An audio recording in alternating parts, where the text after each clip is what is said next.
Okay, hello, good evening सभी को जय श्री श्याम।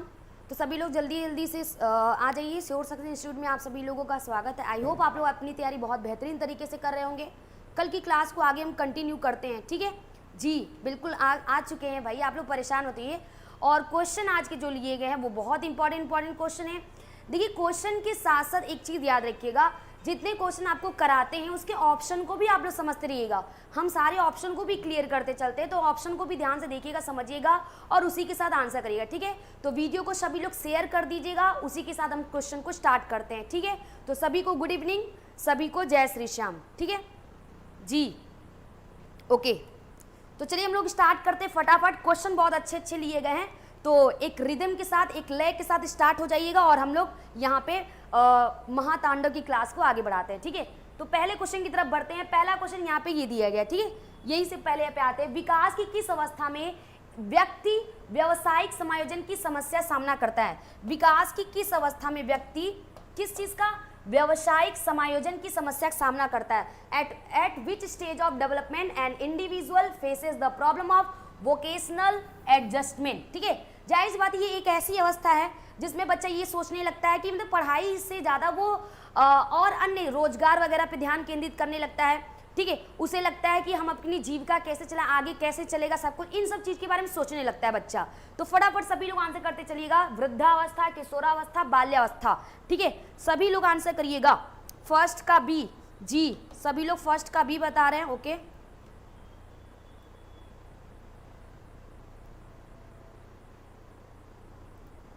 बहुत बढ़िया जी, बी बी बी बी बिल्कुल करेक्ट भाई। ये हो जाएगा किशोरावस्था, संघर्ष की, तूफान की, तनाव की अवस्था, शैशवावस्था का पुनरावर्तन कह सकते हैं, अपराध प्रवृत्ति का नाजुक समय हो जाएगा। तो ये कोई और नहीं, किशोर मनोविज्ञान के जनक कौन है मुझे बताइएगा। एक्स्ट्रा चीजें भी सीखते चलिएगा।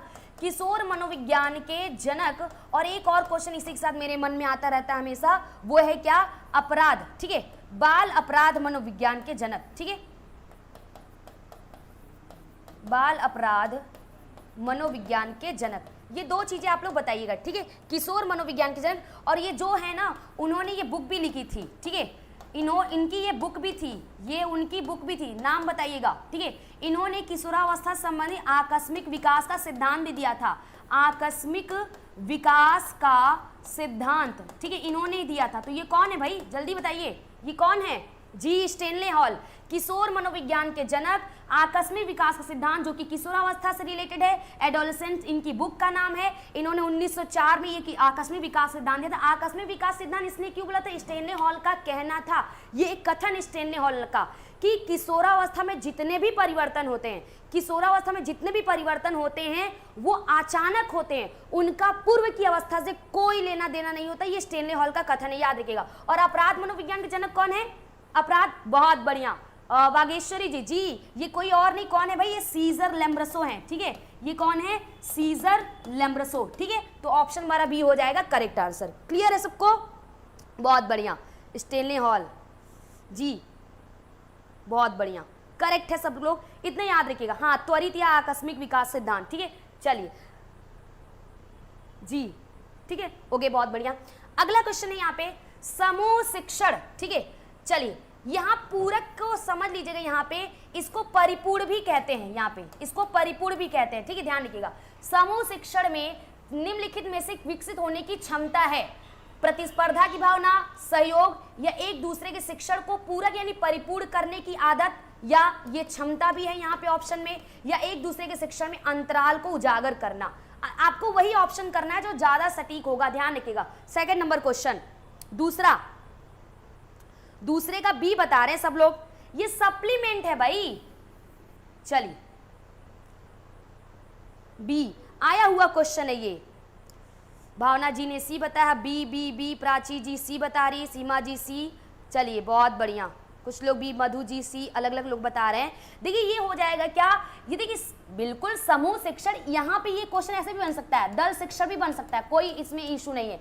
तो जो समूह शिक्षण में निम्न में क्या विकसित होने की क्षमता है, सहयोग तो होता है, लेकिन इससे बेटर ऑप्शन सी है ना, कि एक दूसरे के शिक्षण के पूरक यानी परिपूर्ण करने की आदत, यानी एक दूसरे के मदद करने की आदत, क्षमता विकसित करना, ठीक है। अगले क्वेश्चन की तरफ बढ़ते हैं। अगला है, छात्र कक्षा में स्वतंत्र रूप से अंतःक्रिया कर सकते यदि उचित भौतिक सुविधाएं दी जाए, सख्त अनुशासन किया जाए, लोकतांत्रिक वातावरण या इनमें से कोई नहीं। ठीक है, एक शिक्षक 3 प्रकार का होता है, आपको बताया है, निरंकुशवादी, लोकतांत्रिक, अहस्तक्षेपी। ये शिक्षक के 3 प्रकार है, याद रखिएगा। ठीक है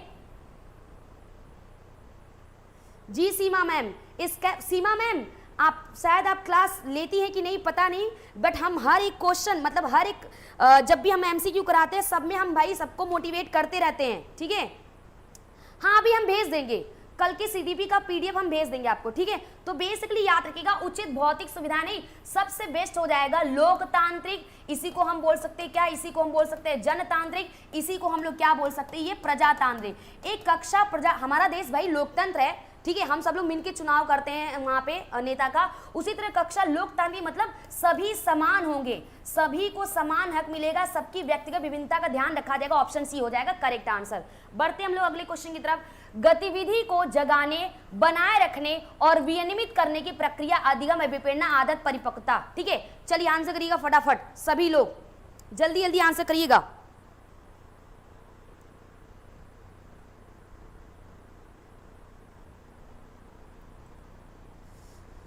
क्वेश्चन बहुत अच्छे अच्छे लिए गए लकी जी। अच्छा बिल्कुल सीमा मैम, तो जरूर भाई समय धीरे धीरे बीतता जा रहा है, वैसे आप लोग समझ रहे होंगे और बहुत बेहतर तरीके से समझ रहे होंगे, लेकिन हम आपकी भावना को भी और अच्छे तरीके से समझ रहे हैं। ठीक है, चलिए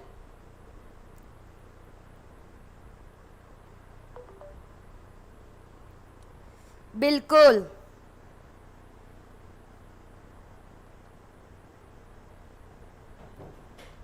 बहुत बढ़िया। 4th का भी बिल्कुल, ये कुछ और नहीं भाई, देखिए अधिगम क्या है, ये व्यवहार में परिवर्तन है। ठीक है, व्यवहार परिवर्तन है, लेकिन वो भी कब, जब वो स्थायी होगा, अगर स्थायी नहीं होगा तो अधिगम थोड़ी होगा। आदत हो गया यहाँ पे परिपक्वता, परिपक्वता एक आनुवांशिकी अभिवृद्धि होती है, परिपक्वता एक आनुवांशिकी अभिवृद्धि होती है, क्या होती है, अभिवृद्धि होती है, जो क्या होती है, जो स्वतः निर्धारित होती है। ठीक है, जो स्वतः आपके अंदर परिपक्वता अपने आप आएगी भाई, आपको कोई परिपक्व कर नहीं सकता, तो ऑप्शन बी हो जाएगा करेक्ट आंसर। गतिविधि को जगाने, बनाए रखने और विनियमित करने की प्रक्रिया है यहाँ पे। ठीक है,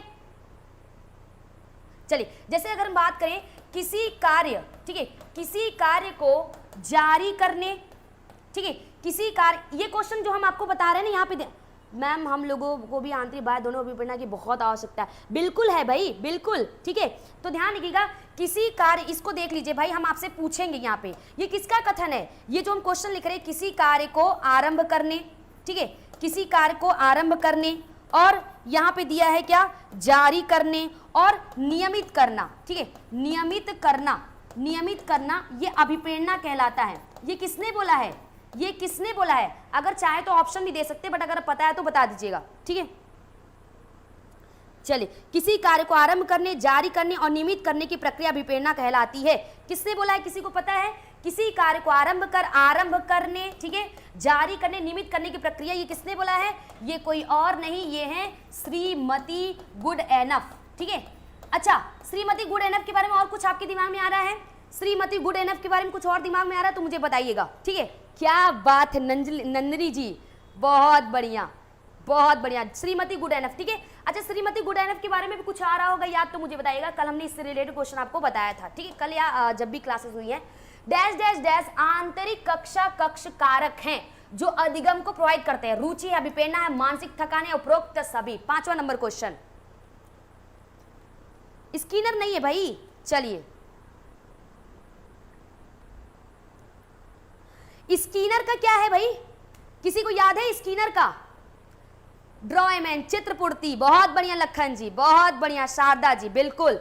ये देखिए रिवाइज कर रहे हैं हम लोग, और यही रिवाइज करने का तरीका है, जो नहीं जानते वो भी आपकी मदद से जान जाएंगे।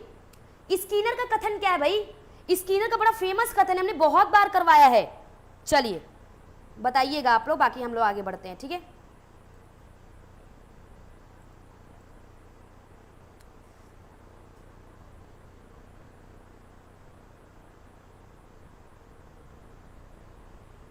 चलिए बिल्कुल सभी लोगों ने बताया है। देखिए रुचि भी है, अभिप्रेरणा और मानसिक थकान, ये तीनों प्रभावित करते हैं, ऑप्शन डी हो जाएगा करेक्ट आंसर। किसी ने बोला है स्किनर का, स्किनर के लिए हमने बताया है अभिप्रेरणा क्या है, क्या है भाई अभिप्रेरणा? याद होगा आपको सर्वोत्कृष्ट राजमार्ग, स्वर्ण पथ, याद आया? कुछ याद आया आप लोगों को? उद्दीपन अनुक्रिया तो है ही, वो तो है ही, ठीक है। अभिप्रेरणा क्या है भाई? अभिप्रेरणा अधिगम का सर्वोत्कृष्ट राजमार्ग, बहुत बढ़िया। अभिप्रेरणा क्या है? अधिगम का, जानते रहिएगा भाई, अधिगम का सर्वोत्कृष्ट राजमार्ग है, ठीक है। आपको हम डेफिनेशन का पीडीएफ भी देंगे, हम आपको मुख्य परिभाषा का पीडीएफ भी देंगे, ध्यान रखिएगा, ठीक है। चलिए अगला क्वेश्चन है, बाल्यावस्था के दौरान सृजनात्मकता किस रूप में व्यक्त की जाती है? नाटकीय नाटक के रूप में, रचनात्मक खेल के रूप में, हास्य के रूप में, या उपरोक्त सभी? बाल्यावस्था भाई, ये आप in which form the creativity is expressed during childhood, dramatic play, constructive play, humour and all of the above, ठीक है। हर तरीके से बच्चे रचनात्मक दिखाते हैं जी। Motivational is a national highway, बहुत बढ़िया। अन्नपूर्णा जी बहुत बढ़िया। सर्वोत्कृष्ट राजमार्ग, स्वर्ण पथ, ठीक है, सर्वोच्च राजमार्ग, हृदय, सब बोला है स्किनर ने। 6 का डी डी डी, बहुत बढ़िया लक्ष्मीकांत जी, बिल्कुल सभी लोगों ने सही आंसर किया है। ममता जी बहुत बढ़िया, ठीक है।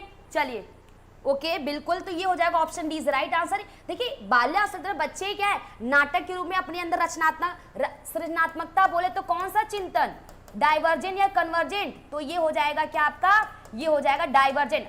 सारी चिंतन से रिलेटेड, तो रचनात्मक खेल हास्य से भी बता सकते हैं भाई, तो ऑप्शन डी हो जाएगा करेक्ट आंसर। अगले क्वेश्चन की तरफ बढ़ते हैं। बुद्धि के द्विकारक सिद्धांत के अनुसार मनुष्य की विशिष्ट क्षमता या यश कारक जन्म से अंतर्निहित होता है, अधिग्रहित किया जाता है, हर बुद्धिमान व्यक्ति में समान रूप से पाया जाता है, या इनमें से कोई नहीं? तो हम आते हैं यहाँ पे, ये है क्या, बुद्धि का द्विकारक, ठीक है। द्विकारक किसने दिया है? एक्स्ट्रा चीजें आप बताते चलिएगा। यहाँ पे अपने ज्ञान को बाहर उड़ेलिए, सभी लोग ध्यान रखिएगा, वही चीज आपके दिमाग में एग्जाम में बैठते हुए आएगा। द्विकारक सिद्धांत किसने दिया था भाई? ठीक है, ये वन एंड ओनली कोई नहीं है, ये है हमारे स्पीयरमैन, ठीक है। ये है कौन? स्पीयरमैन। और ये द्विकारक के साथ साथ त्रिकारक के लिए भी जाने जाते हैं, ठीक है, त्रिकारक के लिए। चलिए बताइए, बहुत बढ़िया जी, सभी लोग क्लियर है। तो स्पीयरमैन है ना, स्पीयरमैन ने बुद्धि का द्विकारक बताया। अच्छा, दो कारक कौन कौन से? एक यश कारक बताया है, यश मतलब सामान्य कारक, सॉरी यस फॉर विशिष्ट कारक। पहले तो हो जाएगा जी कारक, जनरल कारक यानी सामान्य कारक हो जाएगा, और दूसरा क्या हो जाएगा? विशिष्ट कारक, ठीक है। दूसरा क्या, किसी को ये ना लगे कि मैम हम फास्ट बता रहे हैं, आप लोग समझ जाएगा। जी कारक मतलब याद है, सीधी सीधी बात है, जन्मजात क्षमता। यस कारक मतलब विशिष्ट क्षमता। अब हम आपसे एक क्वेश्चन करते हैं, यहाँ पे अब हम आपसे क्वेश्चन करते हैं, जी कारक ज्यादा इंपॉर्टेंट है या यस कारक ज्यादा इंपॉर्टेंट होता है? जी कारक अगर प्रबल हो तो व्यक्ति ज्यादा बुद्धिमान होगा, या यस कारक प्रबल हो तो ज्यादा बुद्धिमान होगा? सोच समझ के आंसर करिएगा, हमने ऑलरेडी पढ़ाया हुआ है, और जो नहीं जानता वो जान भी जाएगा, ठीक है जी। जन्मजात बिल्कुल करेक्ट है, तो ये अधिग्रहित यानी ग्रहण किया जाता है, ठीक है। ऑप्शन बी हो जाएगा करेक्ट आंसर। बाकी हमने जो क्वेश्चन किया वो भी मुझे बताइएगा, ठीक है, जो हमने क्वेश्चन किया वो भी आप बताइएगा मुझे। जी जन्म से एस एक्वायर्ड, ठीक है। चलिए बाकी बताइएगा, हम आगे क्वेश्चन पे चलते हैं, ठीक है। और त्रिकारक में जी यस और सामूहिक हो जाएगा, ठीक है। जी कारक एंड एस कारक, कोई तो बताया भाई। जी कारक, हाँ जी कारक आप लोग बोल रहे हो, ओके ओके ओके। एस कारक मत बोल दीजिएगा भाई, बहुत बढ़िया। जी से एस आता है, बहुत बढ़िया। अरे भाई जन्मजात कारक यानी जी कारक जितना ज्यादा होगा व्यक्ति उतना ज्यादा बुद्धिमान होगा, और जी कारक आपको बोलना तो आता है, हमने बताया ना, जी मतलब जैसे बोलना आता है। अब बोलने के साथ साथ आप सिंगर बन गए तो वो एस कारक विशेष कारक हो जाएगा। आप सिंगर बने हो तो जी कारक की वजह से बने हो ना, आप धावक बने हो, जिम्नास्ट बने हो, जो विशेष कारक है वो जी कारक के द्वारा है, तो बिल्कुल करेक्ट है, जी आपका ज्यादा इंपॉर्टेंट है। डैश डैश डैश बच्चों में पिछड़ेपन का कारण हो सकता है, दोषपूर्ण दृष्टि, गरीबी, दोषपूर्ण पाठ्यक्रम, या उपरोक्त सभी। पिछड़ापन क्या हो सकता है भाई? एक बालक जो सामान्य कह सकते हैं कि अपनी आयु अनुसार उस जिस आयु में है बच्चा, उस आयु के अनुसार जिस कक्षा में होना चाहिए, जिस शैक्षिक उपलब्धि को बच्चे को प्राप्त करना चाहिए वो नहीं प्राप्त कर पाता, ठीक है, पीछे रह जाता है। धीमी गति से सीखने का बहुत सारे रीजन हो सकते हैं, बहुत बढ़िया, सभी लोगों ने सही बताया है, और ये क्वेश्चन आपने देखे भी हैं पहले, बिल्कुल। तो देखिए दोषपूर्ण दृष्टि ये करेक्ट है भाई, डिफेक्टिव आई साइट की वजह से भी वो पिछड़ा हो सकता है। तो गरीबी रीजन भी, आर्थिक स्थिति का भी बच्चा पिछड़ा हो सकता है, पैसे की कमी हो जिसकी वजह से वो उसे सारी सुख सुविधाएं न मिल पा रही हो, दोषपूर्ण पाठ्यक्रम है नहीं समझ में आ रहा है, आगे सब बच्चे निकले जा रहे हैं, वो बच्चा पीछे रह गया, तो उपरोक्त सभी इज करेक्ट आंसर। अगले क्वेश्चन की तरफ बढ़ते हैं। पाठ पढ़ाने से पहले शिक्षक प्रश्न पूछकर बच्चों में रुचि और जिज्ञासा पैदा करने का प्रयास करता है। यह कौन सा नियम है? प्रभाव का नियम, अभ्यास का नियम, तत्परता का नियम, सादृश्यता का नियम। ये जो तीनों नियम है ये है हमारे थार्नडाइक जी, ठीक है, ये है थार्नडाइक जी का प्राथमिक नियम, ठीक है, थार्नडाइक का प्राथमिक नियम है और प्राथमिक नियम 3 थे, ये आपका द्वितीयक नियम हो जाएगा, ठीक है। एक्स्ट्रा चीजें भी समझते चलेगा। द्वितीयक नियम तो बताइए क्वेश्चन का आंसर आप लोग सबको पता है भाई, सी, बिल्कुल, बहुत बढ़िया। बाकी लोग गायब क्यों हैं भाई? चलिए जी, सी सी सी, बहुत बढ़िया, लॉ ऑफ रेडीनेस, बिल्कुल। देखिए इन ये रहेंगे आपके पावलोव, स्किनर, थार्नडाइक, ये रहेंगे, मान के चलिएगा आप लोग। तो बेसिकली देखिए प्रभाव के नियम को ही क्या कहते हैं? संतोष और असंतोष का नियम, ठीक है, संतोष और असंतोष का नियम कहते हैं, ठीक है। अभ्यास का नियम है क्या? ये है बार बार क्रिया करने की बात कहता है, ठीक है, यानी अभ्यास करने की तत्परता। देखिए तत्परता किस चीज को जन्म देती है? रुचि को। अगर आप किसी कार्य को करने के लिए तत्पर है यानी उस कार्य के प्रति आपकी रुचि है, तो ऑप्शन सी हो जाएगा यहाँ पे करेक्ट आंसर। और वैसे भी थार्नडाइक ने प्रयास एवं त्रुटि का सिद्धांत दिया, प्रयत्न एवं भूल का सिद्धांत दिया, संयोजनवाद का सिद्धांत दिया, संबंधवाद का सिद्धांत दिया, स्टिमुलस रिस्पॉन्स का सिद्धांत दिया, ठीक है। क्लियर है सबको? बहुत बढ़िया, ठीक है। लॉ ऑफ रेडीनेस ये 3 है और गौड़ नियम इनके 5 है। गौड़ नियम कितने हैं? 5 है, जानते रहिएगा। सादृश्यता का नियम होता है, सादृश्यता का नियम क्या होता है आपका? बहुक्रिया का नियम होता है, मनोवृत्ति का नियम होता है और साहचर्य का नियम होता है और तत्व प्रबलता का नियम होता है। अगले क्वेश्चन की तरफ बढ़ते हैं। बच्चे डैश को जानने के लिए चित्रपूर्णता परीक्षण और कोह का ब्लॉक डिजाइन परीक्षण आयोजित किया जाता है। बहुत बढ़िया। किस चीज को? आप समझ जाइए भाई, चित्रपूर्ति परीक्षण और को ब्लॉक डाइट, क्या रुचि परीक्षण है ये? अभिक्षमता को जानने का है या बुद्धि का या अभिवृत्ति का है? बढ़िया क्वेश्चन है, सबको पता है। अभी तो आज ही हमने बताया, आज बाकी लोग एनर्जी कलेक्ट कर रहे हैं। अच्छा, कर लीजिए भैया एनर्जी कलेक्ट, उसकी भी बहुत आवश्यकता है।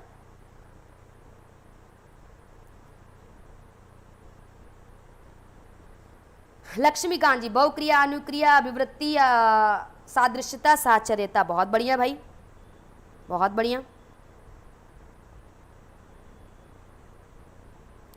चलिए सबको पता है, बिल्कुल।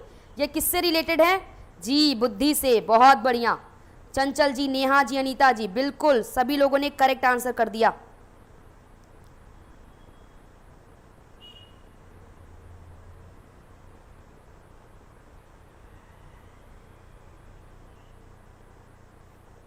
चलिए बिल्कुल, ये हो जाएगा ऑप्शन सी, बुद्धि परीक्षण से रिलेटेड। चित्रपूर्ति, कोह ब्लॉक डिजाइन हो जाएगा, ठीक है। आरपी अल्फा परीक्षण, आरबी बीटा परीक्षण, ये सारे हो जाएंगे।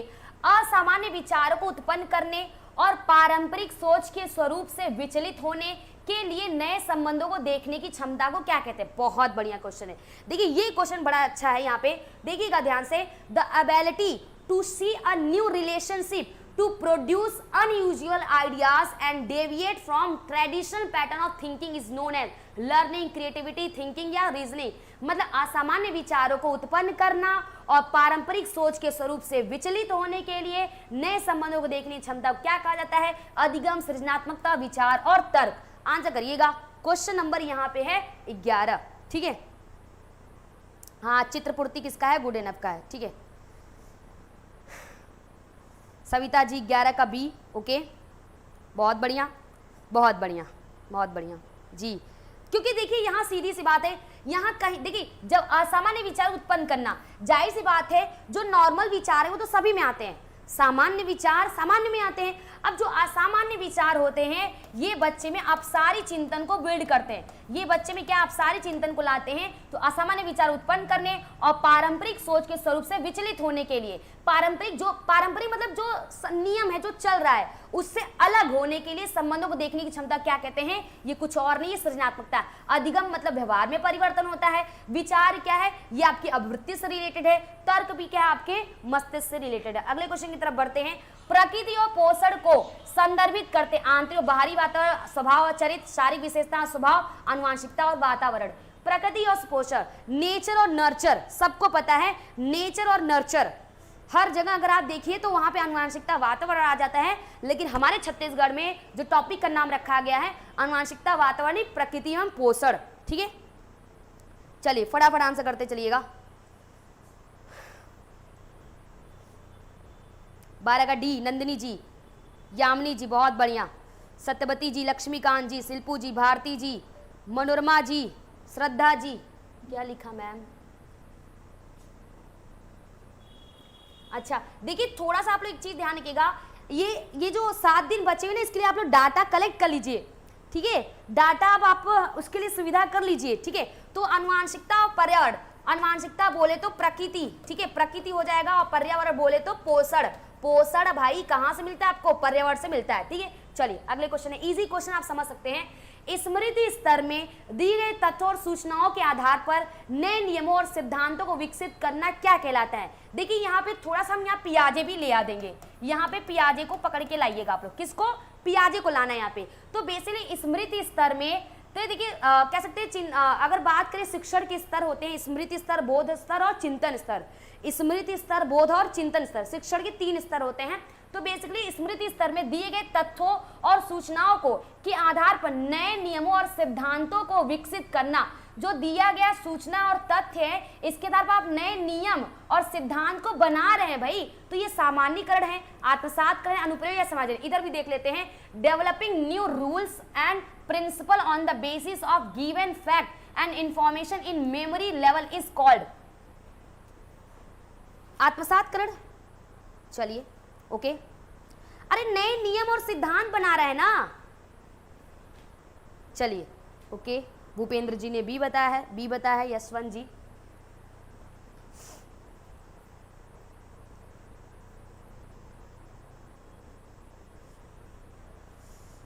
हेरिडिटी से जिन आती है, ठीक है ओके। चलिए सभी लोगों ने बता दिया। देखिए यहाँ पे सामान्यकरण तो नहीं होगा, यहाँ पे अनुप्रयोग की बातें की है, आत्मसात और समायोजन, यही 2 में से आपको उठाना था। तो दिया है ना, स्मृति स्तर में दिए गए तथ्यों और सूचनाओं के आधार पर नए नियम और सिद्धांतों को विकसित करना है। यहाँ नए नियम सिद्धांत मतलब नई चीजें ऐड करने की बात करिए। नई चीजें ऐड मतलब जाहिर सी बात है, जो ऑलरेडी आपको नॉलेज ज्ञान है उसके आधार पे आप कुछ नया करें, वो तो है ही, उसको छोड़ के आप कुछ नया इसमें ऐड कर रहे हैं, ठीक है। चलिए ठीक है, ऑप्शन डी हो जाएगा यहाँ पे, ये हमारा ऑप्शन डी हो जाएगा, थोड़ा ध्यान रखिएगा, ठीक है। समायोजन, देखिए थोड़ा आत्मसात को समायोजन को भी ध्यान रखिएगा। आपके पास जो पूर्व ज्ञान है, जो पूर्व नॉलेज है, अगर उसी में कुछ चीजें आप ऐड कर दे रहे हो तो वो आपका आत्मसात कर हो जाएगा। लेकिन जब आप कुछ नया बना रहे हो, ठीक है, जब आप कुछ नया बना रहे हो, और नया बनाने मतलब जो आपके पास ऑलरेडी पूर्व है उसको संशोधित कर रहे हो, वहां पे आपका हो जाएगा समायोजन, ठीक है। चलिए हाँ जी, नेक्स्ट क्वेश्चन की तरफ बढ़ते हैं। अगला क्वेश्चन है, एक बच्चा सा और वाच न्यूक्लियर अनक्लियर के बीच अंतर नहीं कर पाता, वह निम्नलिखित में से किससे पीड़ित? डिसलेक्सिया, शब्दकूट, डिसलेक्सिया, डिस्मॉर्फिया। डिसलेक्सीमिया है, डिस्मॉर्फेमिया है।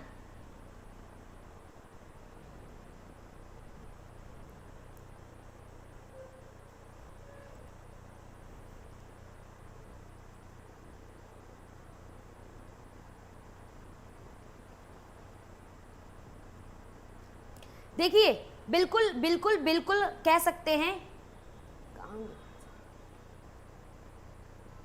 चलिए बिल्कुल सत्यवती में आपने मैम ने सही कहा है कि इसमें संशोधन तो नहीं बोला है, ये मैम स्मृति स्तर से लिया गया है, ठीक है। स्मृति स्तर, बोध स्तर और चिंतन स्तर, 3 स्तर हैं। इस पे हम शॉर्ट आपको 5 मिनट का इसको थोड़ा जानकारी आपको इसके बारे में दे देंगे। स्मृति स्तर, बोध स्तर और चिंतन, और इसके कितने उप स्तर हैं ये भी हम आपको बता देंगे, ठीक है।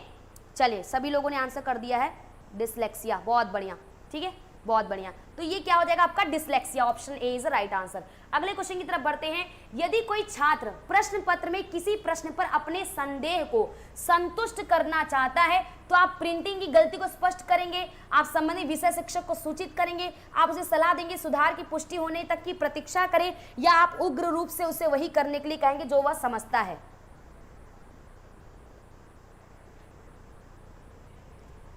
नहीं भाई, देखिए एडमिट कार्ड आएगा पता चल जाएगा।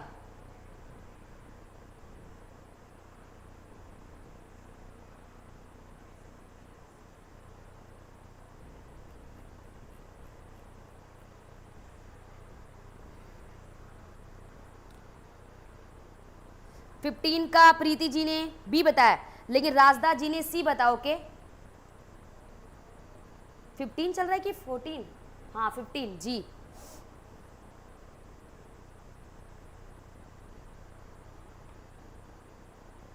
बहुत बढ़िया।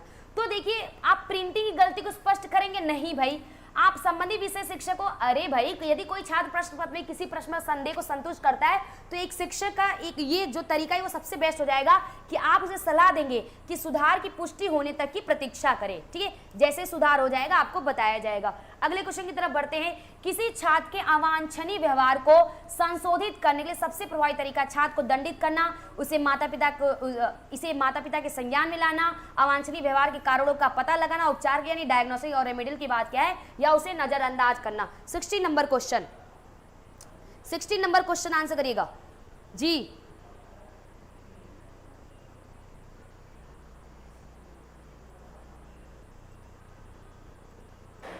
बहुत बढ़िया, बहुत बढ़िया राकेश जी, पूजा जी, नंदिनी जी।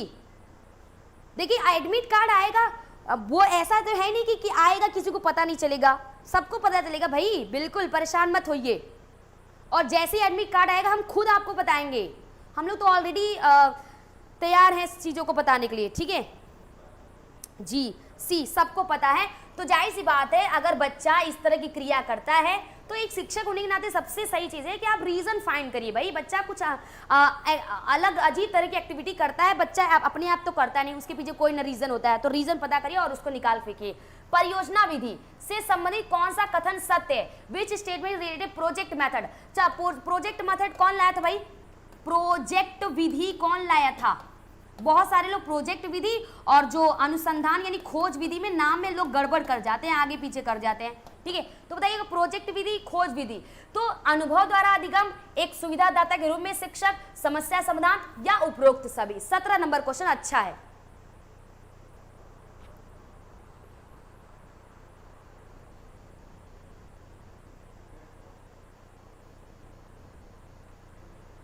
ये सारे क्वेश्चन आप लोगों ने सीजी टेट में देखे होंगे, इससे मिलते जुलते जी। किलपैट्रिक 17 का डी, बिल्कुल डी डी डी। जब भी कभी ऐसा क्वेश्चन हो 4 ऑप्शन में से नीचे उपरोक्त सभी और 2 आपको लग रहा है कि है, लेकिन तीसरा आपको नहीं समझ आ रहा, तो उपरोक्त सभी कर सकते हैं आप, ठीक है। तो जाहिर सी बात है परियोजना विधि है, जो प्रोजेक्ट विधि है जिसने सभी लोगों ने बताया है, बहुत बढ़िया, ये हो जाएगा करेक्ट है प्रोजेक्ट टफ, और ये हो जाएगा क्या आपका किलपैट्रिक, ठीक है, ये क्या हो जाएगा किलपैट्रिक, बहुत बढ़िया। और खोज विधि कौन है भाई? खोज विधि बहुत बढ़िया प्रीति जी, बहुत बढ़िया। खोज विधि कौन हो जाएगा? H.E. आर्मस्ट्रॉन्ग, ठीक है, ये कौन हो जाएंगे? H.E. आर्मस्ट्रॉन्ग। जानकारी, ये छोटी छोटी चीजें तो आनी चाहिए आपको, ये याद रखिएगा। तो अनुभव द्वारा अधिगम किया जाता है, बिल्कुल। परियोजना, देखिए जो प्रोजेक्ट विधि है ना, ये प्रगतिशील शिक्षा से रिलेटेड है, ठीक है। जो प्रोजेक्ट विधि है ये प्रगतिशील शिक्षा संबंधी, प्रगतिशील शिक्षा में ही प्रोजेक्ट विधि लाया गया, जिसमें बच्चे समूह में मिलकर किसी कार्य को संपादित करेंगे, बच्चे एक दूसरे के साथ मिलकर सीखेंगे। यह एक सुविधा के रूप में शिक्षक की मदद करता है और समस्या समाधान भी है, तो उपरोक्त से भी हो जाएगा करेक्ट आंसर, ठीक है। 18 नंबर क्वेश्चन पे आते हैं जी। चलिए अगला क्वेश्चन है खुली पुस्तक परीक्षा। Which of the following is the most important characteristic of open book examination system? चलिए ये है क्या? खुली पुस्तक परीक्षा प्रणाली। यह छात्र गंभीर बनने में मदद करती है, यह कक्षा में उपस्थित में सुधार करने में मदद करती है, यह छात्रों में परीक्षा की चिंता को कम करती है, यह छात्रों को सोचने पर मजबूर करती है, ठीक है। चलिए बिल्कुल सही है। प्रश्नोत्तर विधि कौन है? ये ना, इसको आप थोड़ा ऐसे भी कर सकते हैं, खुली पुस्तक प्रणाली, या आप ऐसे भी समझ सकते हैं, खुली पुस्तक प्रणाली मुक्त अंत वाला प्रश्न हो जाएगा, ठीक है, जिसमें बच्चा क्या करेगा? ब्रेन स्टॉर्म करेगा। क्या करेगा? ब्रेन स्टॉर्म करेगा, ठीक है। तो बताइएगा। हाँ, प्रगतिशील शिक्षा की अवधारणा जी, बहुत बढ़िया। और प्रोजेक्ट विधि में हमने आपको बताया भी होगा, याद होगा, प्रोजेक्ट विधि किलपैट्रिक है, लेकिन सेकंड में हमारे जॉन डीबी भी आ जाएंगे। 18 का डी डी डी, बहुत बढ़िया, सभी लोगों ने बताया है। यह छात्रों को सोचने पे क्या मजबूर करेगा, यानी यह छात्रों को किस लिए? यह छात्रों को ब्रेन स्टॉर्म, विचार मंथन करने में मजबूर करेगा। जैसे समुद्र मंथन हुआ था ना, उसी तरह यहाँ पे आप लोग क्या करेंगे? विचार मंथन करेंगे। बहुत बढ़िया, डी इज राइट आंसर। अरे भाई गंभीर बनने में नहीं, यह कक्षा उपस्थिति में सुधार करने, ये खुली पुस्तक परीक्षा प्रणाली है भाई, यानी ये ऐसा पुस्तक है, ये एक ऐसा परीक्षा है जिसमें नए नए ऐसे ऐसे क्वेश्चन आएंगे जो बच्चे के लिए नए होंगे, जिसमें बच्चा विचार करेगा और नए नए तर्क अपने वहां पे प्रस्तुत करेगा, ठीक है। अगले क्वेश्चन की तरफ बढ़ते हैं। यहाँ पे निम्नलिखित में से कौन सा सीखने के लिए सबसे आवश्यक है? माता पिता बच्चे के अच्छे संबंध होंगे, या उच्च बुद्धि होगी, या विद्यालय का अच्छा वातावरण होगा, या सीखने की लालसा? सबसे ज्यादा, आप लोग तो सबसे बेटर समझ रहे हैं, सबसे ज्यादा क्या हो जाएगा? प्रश्नोत्तर। रितु मैम ध्यान दे रही मेरी बात को, बहुत सारे लोगों ने बताया ही होगा जी। प्रश्नावली, प्रश्नोत्तर, सुकरात, बहुत बढ़िया, सही है, करेक्ट है, ठीक है, सही है। I don't understand, Shweta Gupta, I don't understand, okay ma'am.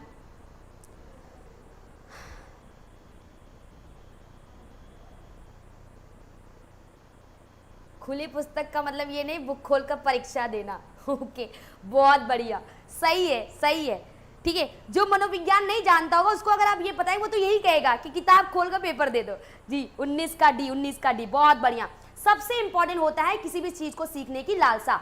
वातावरण भी है, उच्च बुद्धि भी है। उच्च बुद्धि तो ठीक है, मान लेते हैं, सीखने के लिए जरूरी है। जिसपे उच्च बुद्धि नहीं तो वो नहीं सीखेगा, ऐसा हम नहीं कह सकते। माता पिता के अच्छे समझ, सबसे ज्यादा जरूरी है सीखने की लालसा, तत्परता।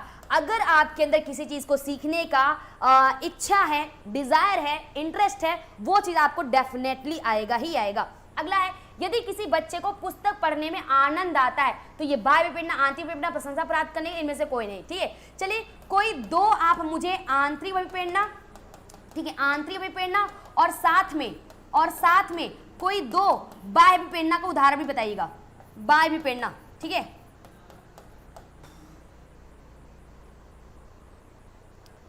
बी लालसा, लालच।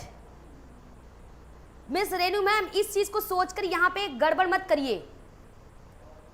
प्रोजेक्ट ने किल करके जान ले लिया, क्या बात है, प्रोजेक्ट किल पैट्रिक जी। 20 का बी, बहुत बढ़िया, सभी लोग बता रहे हैं, बहुत बढ़िया। 20 का बी, चलिए क्यों है भाई जी? Internal is correct answer, but है क्यों? फूड, स्लीप आंतरिक है, ठीक है। और इसके अलावा भाई और भी तो हो सकता है, रुचि हो गया, ठीक है, रुचि हो गया, आपकी जिज्ञासा हो गई, इच्छा हो गई, खुशी हो गई, तो वहां पे क्या हो जाएगा? आंतरिक हो जाएगा। बाह्य में क्या हो जाएगा? रुपया, पैसा, धन, प्रशंसा, सम्मान, ये सब आ जाएंगे, तो ये हो जाएगा आंतरिक विप्रेरणा। जब आपको आनंद आता है, आपकी रुचि है, आप जिज्ञासु हैं, तो यह आंतरिक विप्रेरणा का उदाहरण है, ठीक है। अगले क्वेश्चन की तरफ बढ़ते हैं। एक शिक्षक 7वीं कक्षा के कार्य को एकत्र करता है और पढ़ता है, फिर छात्र की जरूरतों को पूरा करने के लिए अगले पाठ की योजना बनाता है। मतलब एक शिक्षक क्या है, 7वीं कक्षा के कार्य को एकत्र करता है और उसको पढ़ता है, फिर छात्र की जरूरतों को पूरा करने के लिए अगले पाठ की योजना बनाता है, ठीक है। और यही आपको करना है भाई, उसे समाहित करता है, ठीक है। तो वह क्या कर रहा है? अधिगम का आकलन, अधिगम के रूप में आकलन, अधिगम के लिए, अधिगम पर। बहुत बढ़िया है भाई, ये चारों क्लियर होना चाहिए आप सबको, ये चारों क्लियर होना चाहिए, नहीं होगा तो हम यहाँ पे बताएंगे।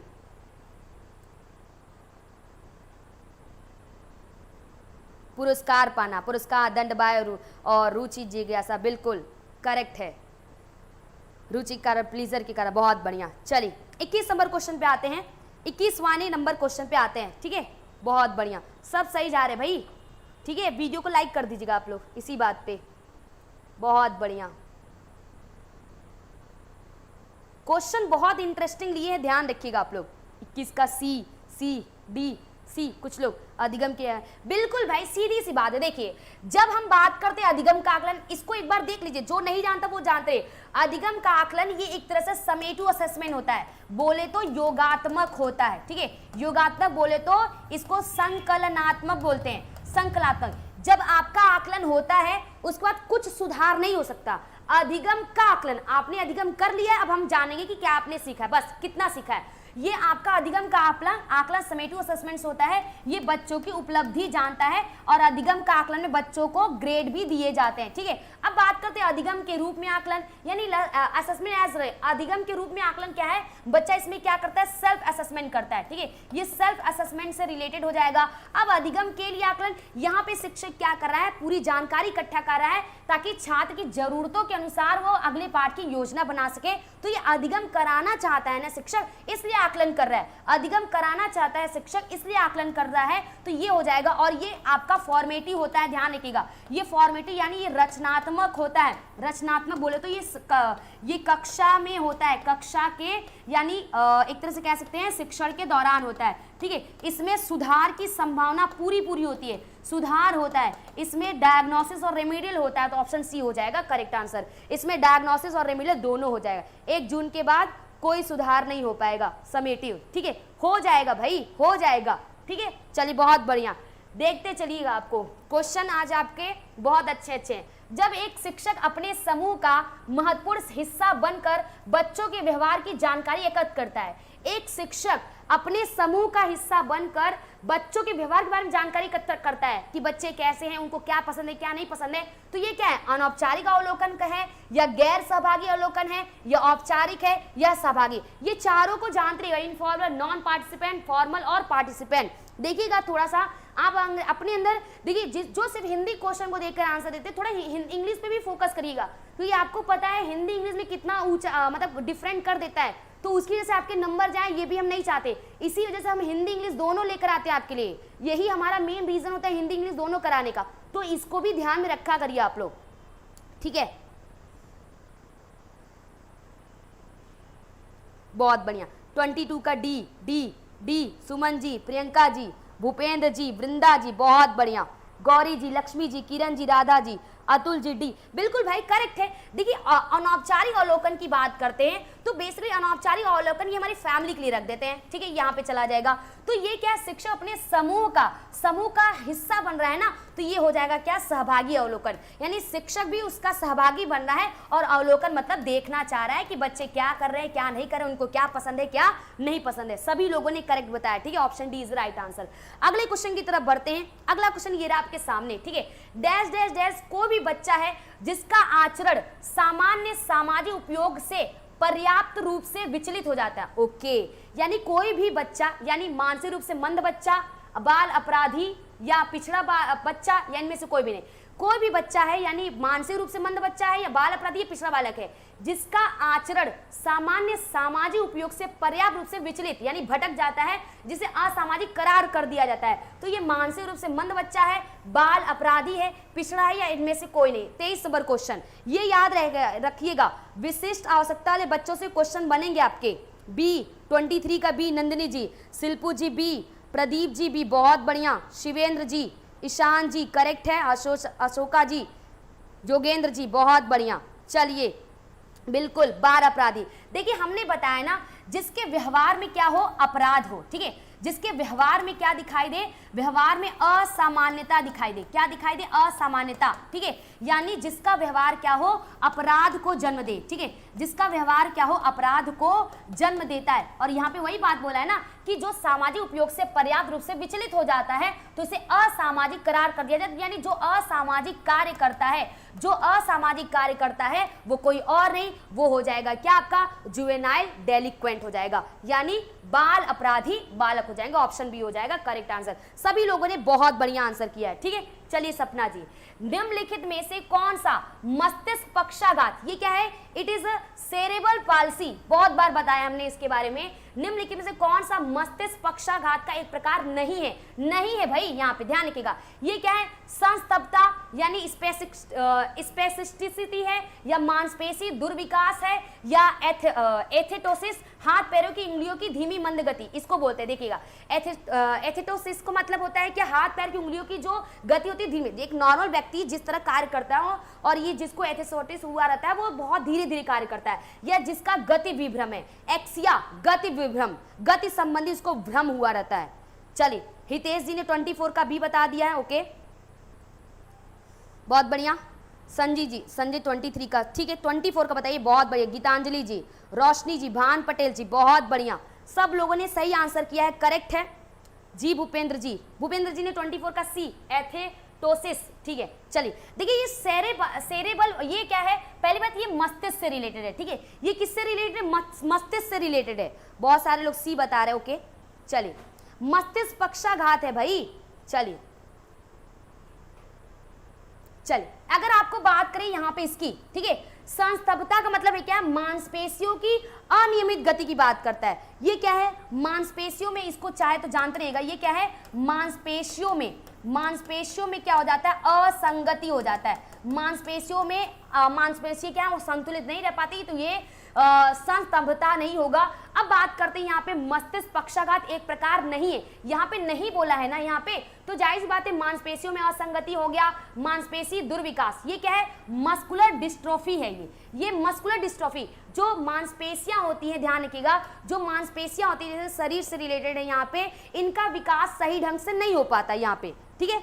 चलिए जी, योगेंद्र जी, हाँ नहीं पूछा है जी, बिल्कुल हमने अभी देखा, नहीं पूछा है, ठीक है, सही है, नहीं पूछा है। देखिए हम बात करते हैं आपको मस्तिष्क पक्षाघात। ये मस्तिष्क पक्षाघात क्या होता है, सेरेब्रल पाल्सी, देखिएगा ध्यान से, जो सेरेब्रल पाल्सी जिनको हुआ रहता है ना, जिनको मस्तिष्क पक्षाघात होता है, आपको पता है परस्पर संबंध का सिद्धांत, परस्पर संबंध का सिद्धांत क्या कहता है, सभी पक्ष एक दूसरे से रिलेटेड होते हैं। तो ये जो मस्तिष्क पक्षाघात होता है, ये मस्तिष्क में चोट लगने के कारण होता है, जिसकी वजह से, देखिए आप अगर हाथ उठा रहे हैं, ये कौन बोल रहा है आपको हाथ उठाने का, आपका मस्तिष्क ही बोल रहा है, ठीक है। अगर आप बोल रहे हो तो ये कौन बोल रहा है बोलने के लिए, आपका मस्तिष्क ही बोल रहा है, ठीक है जी। अशोका जी नहीं पूछा है, बिल्कुल हमने देखा, ये यहाँ पे नहीं पूछा है। तो देखिए यहाँ पे जब मांसपेशियों में असंगति होती है, ये आपके मस्तिष्क पक्षाघात के कारण ही होता है कि जो मांसपेशियों में संतुलन नहीं बन पाता, ठीक है। यहाँ पे क्या है, एथेटोसिस, हाथ पैरों की उंगलियों की धीमी मंद गति। यहाँ ये भी कह सकते हैं हाथ पैरों की उंगलियों के बीच क्या है, संतुलन नहीं बन पाता, ठीक है, यहाँ पे ये भी कह सकते हैं। और गति विभ्रम, ये गति संबंधी क्या हो जाता है, बच्चों में भ्रम हो जाता है, गति संबंधी क्या हो जाता है, बच्चों में भ्रम हो जाता है। बट मांसपेशियां दुर्विकास ये नहीं होगा, ठीक है, ऑप्शन बी नहीं होगा, मस्कुलर डिस्ट्रोफी नहीं होगा इसमें, ठीक है। चलिए मैं तो क्वेश्चन छोड़ देती आता, सी बी तो लग रहा है नहीं भाई, ये जो आपके इससे है रिलेटेड, ये मस्तिष्क, क्योंकि देखिए एक चीज आप कॉमन सी बात है, थोड़ा समझिएगा यहाँ पे, देखिए एक चीज आप समझ सकते हैं, यहाँ पे उंगलियों की धीमी मंद गति, ये भी गति है और ये भी गति है, दोनों गति संबंधी दिक्कत है। देखिए एथेटोसिस और गति में दोनों गति, कॉमन सी बात बता रहे, कैसे आप आंसर लगाएंगे, दोनों देखिए गति संबंधी यहाँ पे बात बोला है। और संस्तब्धता, इसके बारे में हमने बता दिया कि मांसपेशियों के बीच असंगति, गति मतलब सही ढंग से ना हो पाना, ये भी, तो ये तीनों एक दूसरे से रिलेटेड है, जो कि मस्तिष्क पक्षाघात के द्वारा होता है। बट यहाँ पे आपका मांसपेशी दुर्विकास नहीं होता, मांसपेशियां विकसित नहीं हुई है, वो आपके मस्तिष्क पक्षाघात की वजह से नहीं होता है, ठीक है।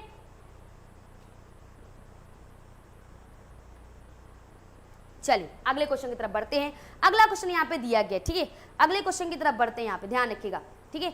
बेसिकली कौन सा शिक्षण अधिगम का प्रक्रिया संबंधी कारक नहीं है, यानी इसमें से कौन सा शिक्षण अधिगम प्रक्रिया से रिलेटेड नहीं है। नवीन ज्ञान को पूर्व ज्ञान से जोड़ना, दोहराव अभ्यास का प्रावधान, provision of revision and practice work, विषय वस्तु की प्रकृति, नेचर ऑफ कंटेंट, पुनर्बलन का प्रावधान। ये तो इजी क्वेश्चन है, 25 कर ले जाएंगे आप आराम से।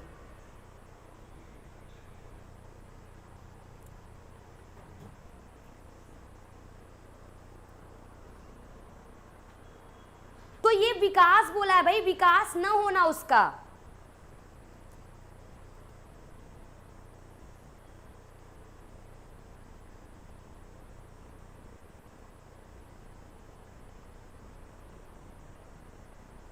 चलिए सबको पता है, बहुत बढ़िया जी, रितु जी करेक्ट है, बढ़ते चलिएगा। बी, बी ओके, लेकिन हर्षा जी ने सी बताया हुआ है अलग आंसर, और ईशान जी ने बी बताया है, लेकिन पुष्प जी ने बी बताया हुआ है, योगेंद्र जी बी बता रहे हैं। बढ़ते चलिए भाई, ठीक है, वो भी क्वेश्चन हम करा रहे हैं, ध्यान रखिएगा, जो आपके हमारे छत्तीसगढ़ में पूछा भी है, ठीक है। अंकिता जी ने भी बताया, ठीक है। तो चलिए देखिए ध्यान से, कौन सा शिक्षण अधिगम का प्रक्रिया का संबंधी कारक नहीं। आप शिक्षण अधिगम करा रहे हैं, टीचर है यहाँ पे, ठीक है, टीचर और यहाँ पे स्टूडेंट है, ठीक है, दोनों के बीच क्या हो रहा है, यहाँ पे व्यवहार में परिवर्तन हो रहा है, यानी अधिगम हो रहा है, ठीक है। तो नवीन ज्ञान को पूर्व ज्ञान से जोड़ना, यह आपके शिक्षण अधिगम प्रक्रिया से रिलेटेड है।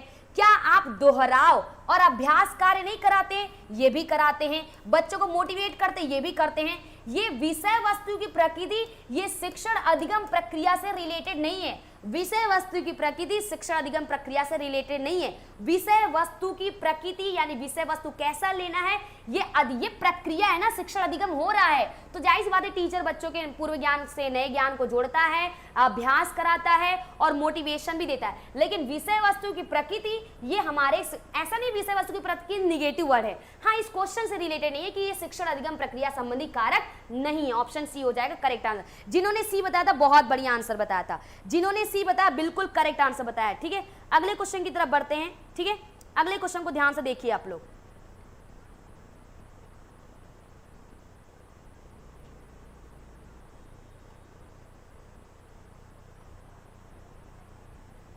चलिए, सबका गलत, कोई बात नहीं। ओके, तो बेसिकली स्वाभाविक उद्दीपक के प्रति प्रतिक्रिया करना सीखना अधिगम है। यह कथन अधिगम के किस सिद्धांत पर है? प्रयत्न त्रुटि, शास्त्रीय अनुबंधन, प्रतिक्रिया सिद्धांत, क्रिया प्रसूत अनुबंधन, अधिगम का क्षेत्र सिद्धांत। ये किसने दिया भाई? Field theory of learning. Field theory of learning कोई नहीं बताए थे, हर्षा जी ने बताया हुआ था। 27 का सी, प्राची जी 27 नंबर पे चल रहे हैं। चलिए बहुत बढ़िया, 26 का बी।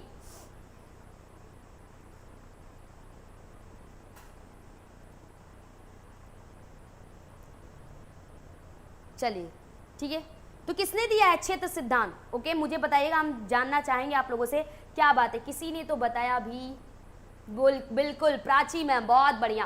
देखिए प्रयत्न त्रुटि ये है थांडाई के द्वारा। ठीक है, थांडाई के द्वारा। शास्त्रीय अनुबंधन ये इवान पेट्रोविच पावला, इनको 1904 में नोबेल पुरस्कार मिला था। क्रिया प्रसूत अनुबंधन ये हो जाएगा आपका स्किनर का। अधिगम का क्षेत्र सिद्धांत हो जाएगा ये कोई और नहीं, ये कोर्ट लेविन है। ठीक है, कौन है? Kurt Lewin. अच्छा ये देखिए स्वाभाविक उद्दीपक के प्रति प्रतिक्रिया करना सीखना। देखिए आपको इनकी कहानी थोड़ा सा हम आपको बता दे रहे हैं। अगर ऐसा क्वेश्चन आ गया कि बच्चों में अच्छी आदत लगवाना चाहते हैं और बुरी आदत आप छुड़वाना चाहते हैं, तो इन चारों में सबसे बेस्ट किसका हो जाएगा? सबसे बेस्ट हो जाएगा पावला का सिद्धांत।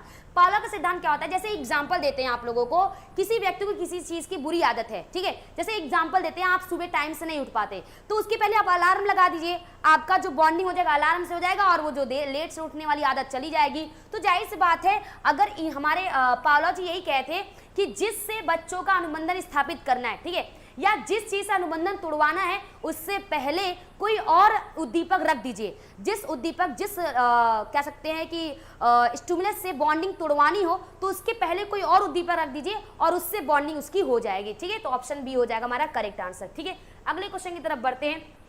छिपी हुई वस्तुएं ढूंढ निकालना, इस बात का संकेत करती शिशु निम्नलिखित में से किस संज्ञान कार्य में दक्षता प्राप्त करता है? ये है जीन पियाजे क्वेश्चन, और ये जो क्वेश्चन है वो है इंपॉर्टेंट क्वेश्चन।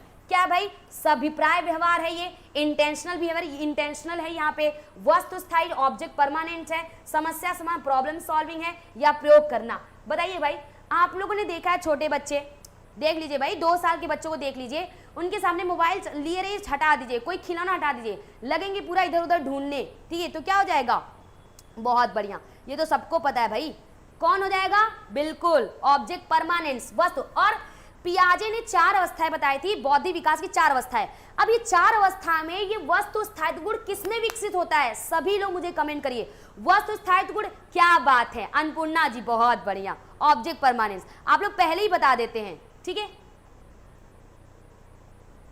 चलिए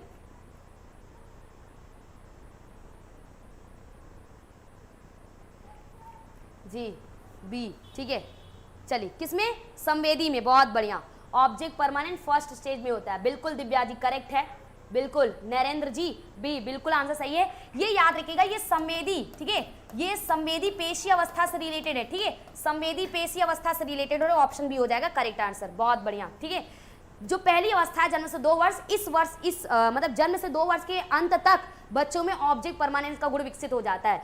ये हम जो देखते हैं ऑब्जेक्ट परमानेंस 1.5 से 2 साल के बीच में देखा जाता है। ये हमने आपको पढ़ाया 18 से 24 महीने के बीच में। ठीक है, तो जैसे उसके पहले अगर ऐसा किया जाता है तो बच्चों को लगता है चलो गया सामान हाथ पे। ठीक है, बच्चों को देखते हैं ना, बॉल दिया जाता है, बॉल ऐसे छुपा के फेंक देते, कहते चिड़िया ले गई, बच्चा मान ले जाता है। बाल छिलवा देते तो कहते हैं कि बाल को कौवा ले गया, बच्चा मान ले जाता है। ठीक है, तो जाहिर सी बात है यहाँ पे, लेकिन 2 साल का बच्चा नहीं मानेगा। ठीक है, चलिए, बच्चों के बीच भिन्नताओं के कारण जो भी हो, लेकिन तथ्य यह है कि स्कूलों को अलग अलग पाठ्यक्रम पाठचर्या के माध्यम से उनका सामना करना चाहिए। यह किसने कहा है? स्किनर, मोर्स और Bingo, crow and crow, garrison और अन्य, ठीक है, ये अच्छी बात है यहाँ पे, ठीक है। गोल डायरेक्टेड इसी में आएगा, पहले में आएगा, लक्ष्य तथा लक्ष्य तक पहुंचने के साधन में अंतर करने लगता है। बच्चे की माँ कहीं कमरे में छुपकर आवाज लगाती है तो बच्चा ढूंढने लगने लगता है, ये भी पहले ही हो जाएगा। संवेदी पेशी अवस्था, भाई संवेदी, आंख कान नाक मुंह त्वचा, कान उसका संवेदी हो जाता है, ठीक है, याद रखिएगा आप लोग। जो एक्स्ट्रा चीजें आपको बताते हैं, अगर यहाँ पे नहीं मिल रहा है, यहाँ पे नहीं लिखा, जो एक्स्ट्रा चीजें हैं ये इसकी भी आने की संभावना है। तो अगर कॉपी पेन लेके बैठते, अगर एक्स्ट्रा चीजें रहती हैं यहाँ पे, अगर हम नहीं लिख रहे हैं, बोल दे रहे हैं, तो उसको भी ध्यान रखिएगा मेरी बातों को, ठीक है। सेंसरी मोटर 28 का डी, गैरिसन और अन्य ने, ठीक है। चलिए सभी लोगों ने बता दिया। वैसे ये कथन वाले क्वेश्चन है, रुमाना जी ने डी बताया है, ओके, मंटू जी ने भी डी बताया, और कोई? सबको लग रहा है स्किनर कैसे हो सकते हैं या क्रो एंड क्रो कैसे हो सकते हैं, है ना, ठीक है। दिव्या जी डी, लेकिन विकास जी ने ए बताया है, नीलिमा जी ने सी बताया, ओके। ये क्वेश्चन हम आंसर देखना चाहते हैं। रेणु जी डी, ठीक है, चलिए, ओके। अरविंद जी डी, मिस रेणु जी डी, ठीक है, चलिए, बहुत बढ़िया, ठीक है, आप लोगों ने बता दिया। तो ये और कोई नहीं, जिन्होंने बोला था अभिप्रेरणा अधिगम का सर्वोत्कृष्ट राजमार्ग है। तो देखिए कैसे याद रखेंगे, बच्चों के बीच भिन्नताओं के कारण जो भी हो, बच्चों में विभिन्नता कारण भाई उनकी सोच अलग होती है, उनकी रुचि अलग होती है, बहुत सारी चीजें होती हैं, लेकिन यह तथ्य है कि स्कूलों को अलग अलग पाठचर्या के माध्यम, यानी उनकी व्यक्तिगत विभिन्नता का ध्यान रखना चाहिए, ठीक है, जायज बात है, व्यक्तिगत विभिन्नता का ध्यान रखना चाहिए, ठीक है। व्यक्तिगत विभिन्नता का, ये किसी और का नहीं, हमारे स्किनर महोदय हैं, ठीक है, ये वन एंड ओनली कौन है, हमारे स्किनर जी हैं, ठीक है। कौन है? स्किनर जी, ठीक है। चलिए, ओके, नेक्स्ट क्वेश्चन की तरफ बढ़ते हैं। अगला क्वेश्चन है क्या? अधिगम का अर्थ है आदतों का अधिग्रहण, ज्ञान का अधिग्रहण, मनोवृत्ति का अधिग्रहण या उपरोक्त सभी। अधिगम, अधिगम मुख्य 3 के द्वारा अधिगम जो होता है वो हमारा स्थायी होता है, ठीक है। हाँ बिल्कुल लक्ष्मी जी, समझ सकते, कथन वाले में दिक्कत होता है, लेकिन जो फेमस कथन है वो हमने लिखवाया और हम आपको बताएंगे भी। हाँ, स्किनर बहुत सारे हैं भाई।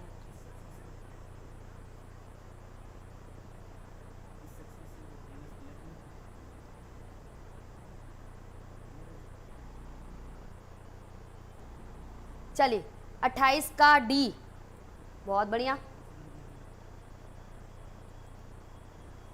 चलिए सभी लोगों ने बताया है, ओके। रश्मिता जी, कैना जी, पुनिया जी, प्रगति जी, प्रतिभा जी, भूपेंद्र जी, ओके, योगेंद्र जी, सभी लोगों ने बता दिया। देखिए हमने बताया वैसे अधिगम का अर्थ क्या होता है। अधिगम मतलब सीखना, सीखना बोले तो क्या, सीखना बोले तो व्यवहार में परिवर्तन, ठीक है। अब व्यवहार में परिवर्तन कैसे होगा भाई? हमने 3 बातें बताई थी, 3 के द्वारा व्यक्ति के व्यवहार में परिवर्तन होता है। वो कौन सा होता है भाई? 3 के द्वारा व्यक्ति के व्यवहार में जो परिवर्तन होता है वो स्थायी का कारण बनता है। व्यक्ति के द्वारा जो परिवर्तन होता है स्थायी कारण बनता है, वो क्या क्या हो जाता है? अभ्यास के द्वारा, ठीक है, और अनुभव के द्वारा, और क्या हो जाएगा आपका वहां पे अभ्यास, अनुभव और प्रशिक्षण। तीसरा क्या हो जाएगा आपका? प्रशिक्षण। इसके द्वारा व्यवहार में जो परिवर्तन होता है वो स्थायी होता है, इसलिए वो अधिगम हो जाएगा। तो आदतों का अधिग्रहण, ज्ञान का अधिग्रहण, मनोवृत्ति का अधिग्रहण, उपरोक्त सभी हो जाएगा करेक्ट आंसर। बीमार हो गए, ठीक है, आपका संवेगात्मक विकास हो जाएगा, ये सब नहीं आएगा। बहुत बढ़िया रोशनी जी, करेक्ट है। निम्नलिखित में से प्रवाह, विस्तार, मौलिकता, लचीलेपन, ये हमने लिखा है। प्रवाहता यानी फ्लुएंसी, विस्तारता, इलेबोरेशन, मौलिकता, लचीनापन, नूतनता, ये प्रतिभाशालिता से है, कौशल से, अवसाद चिंतन से या त्वरण से रिलेटेड है। बताइएगा 30 नंबर क्वेश्चन, बहुत इंपॉर्टेंट क्वेश्चन है, ठीक है, आंसर करिएगा सभी लोग।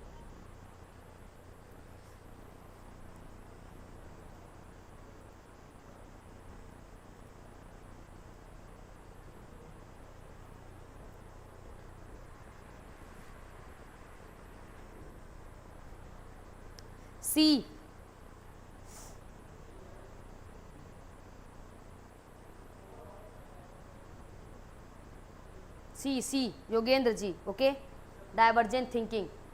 चलिए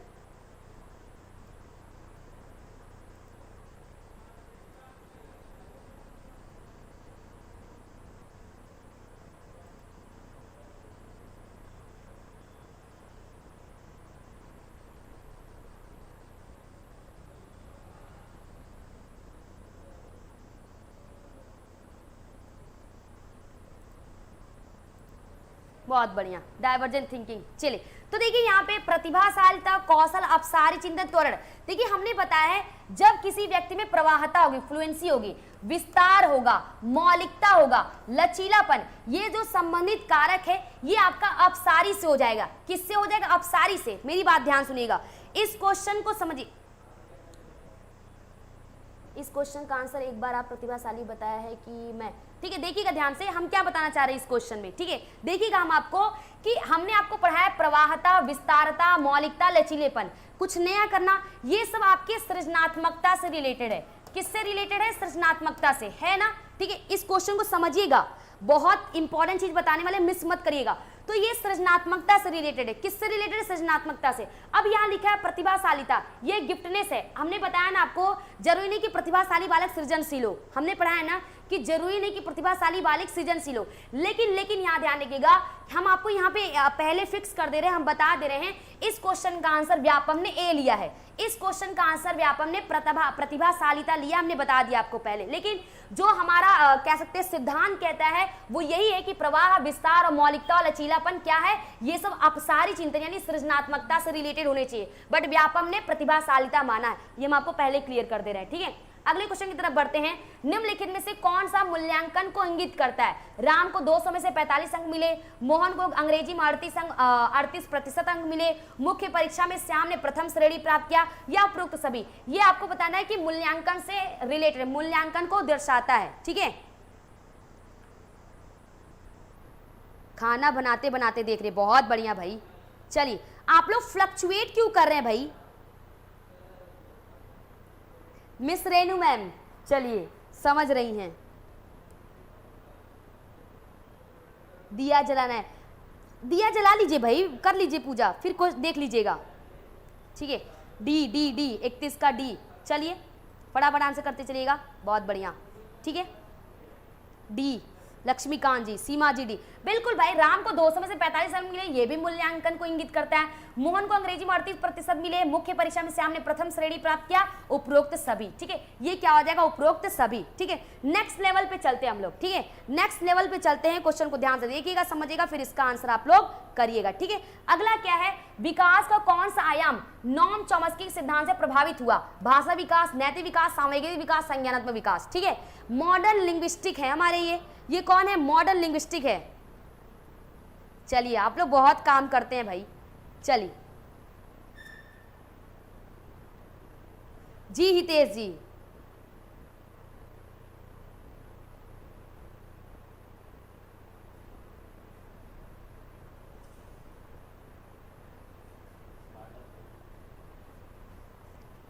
ठीक है, आंसर करिए आप लोग, सभी लोग।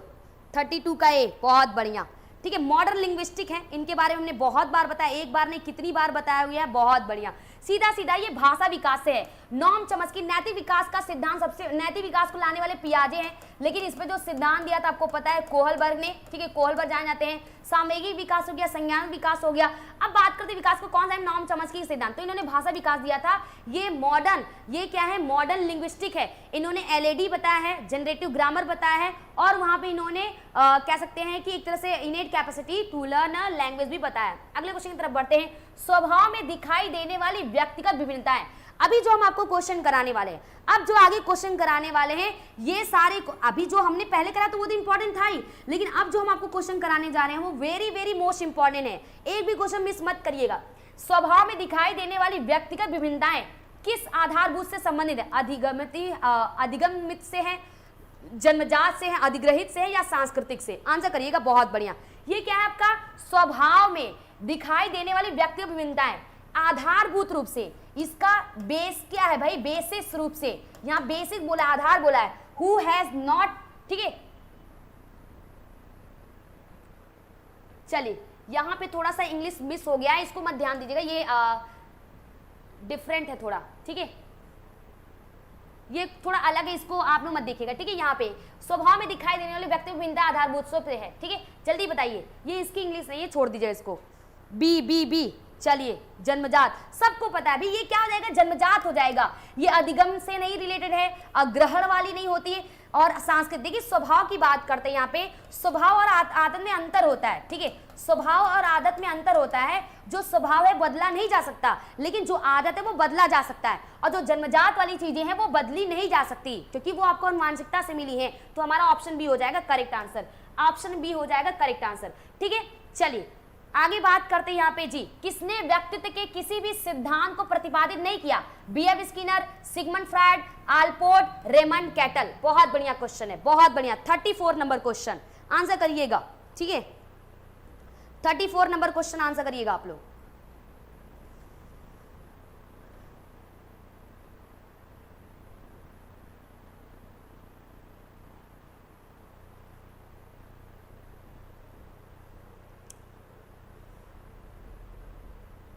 फ्रायड, अरे भाई फ्रायड तो है ना व्यक्तित्व में, ईदम हम परम व्यक्तित्व घटक मनोविश्लेषण सिद्धांत जी।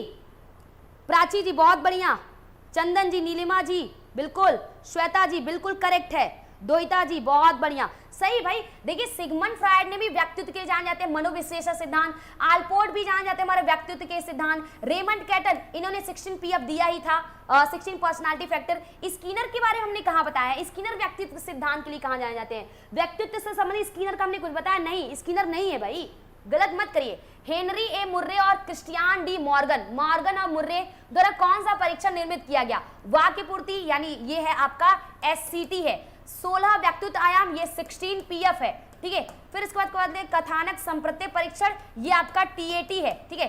चित्र कुंठा परीक्षण, ये आपका PFT है, ठीक है। चलिए आंसर करिएगा 35, सभी लोग 35 क्वेश्चन का आंसर करिए।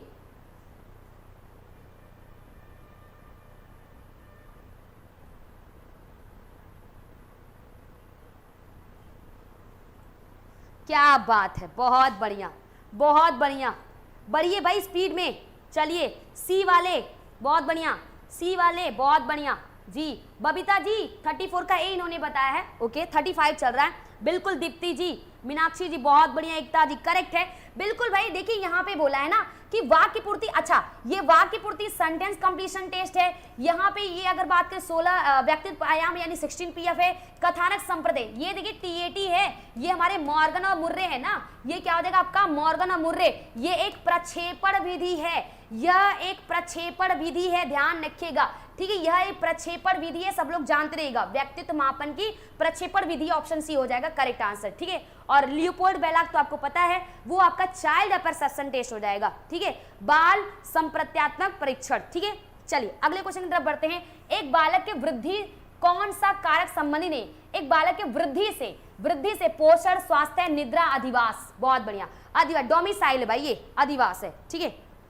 हाँ, और 16 PF हमने बताया ये कैटल जी है, ठीक है, ध्यान रखिएगा।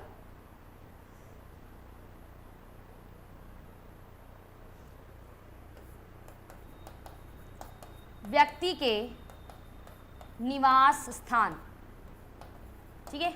चलिए बहुत बढ़िया,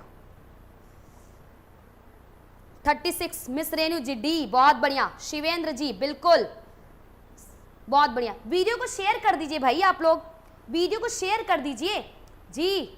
हर्षा जी, अच्छा नींद आ रही है, ओके। प्रतिभा जी 36 का डी। वैसे आप लोग एक सुबह से पढ़ते पढ़ते थक जाते हैं, लास्ट में CDP लेट भी होता है, तो कोई बात नहीं, बहुत बढ़िया। जैक जी, सोनू जी, भागवती जी, देखिए ये नहीं है भाई, देखिए पोषण भी है। अब पोषण मतलब आपको जैसे आप खाएंगे पिएंगे आपका स्वास्थ्य सही रहेगा, ठीक है, स्वास्थ्य हो गया, निद्रा हो गया।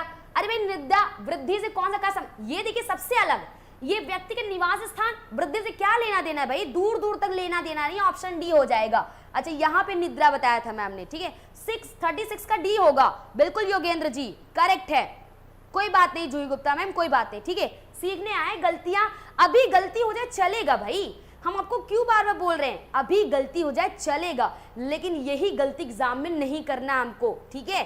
चलिए कौन सा परीक्षण बुद्धिमत्ता का संस्कृति मुक्त अवाचिक है? अवाचिक, यहाँ पे इधर आते हैं विच, हम इंग्लिश इसलिए लाते हैं भाई, इस दोनों देखा करिए, पढ़ा करिए, आप लोग दोनों पढ़ा करिए। गलती, एक नंबर भी बहुत कुछ कर सकता है आपका, तो इसलिए एक नंबर पे भी आप, एक नंबर के लिए भी आपको उतनी ही मेहनत करनी है जितना आप पूरे नंबर के लिए करते हैं।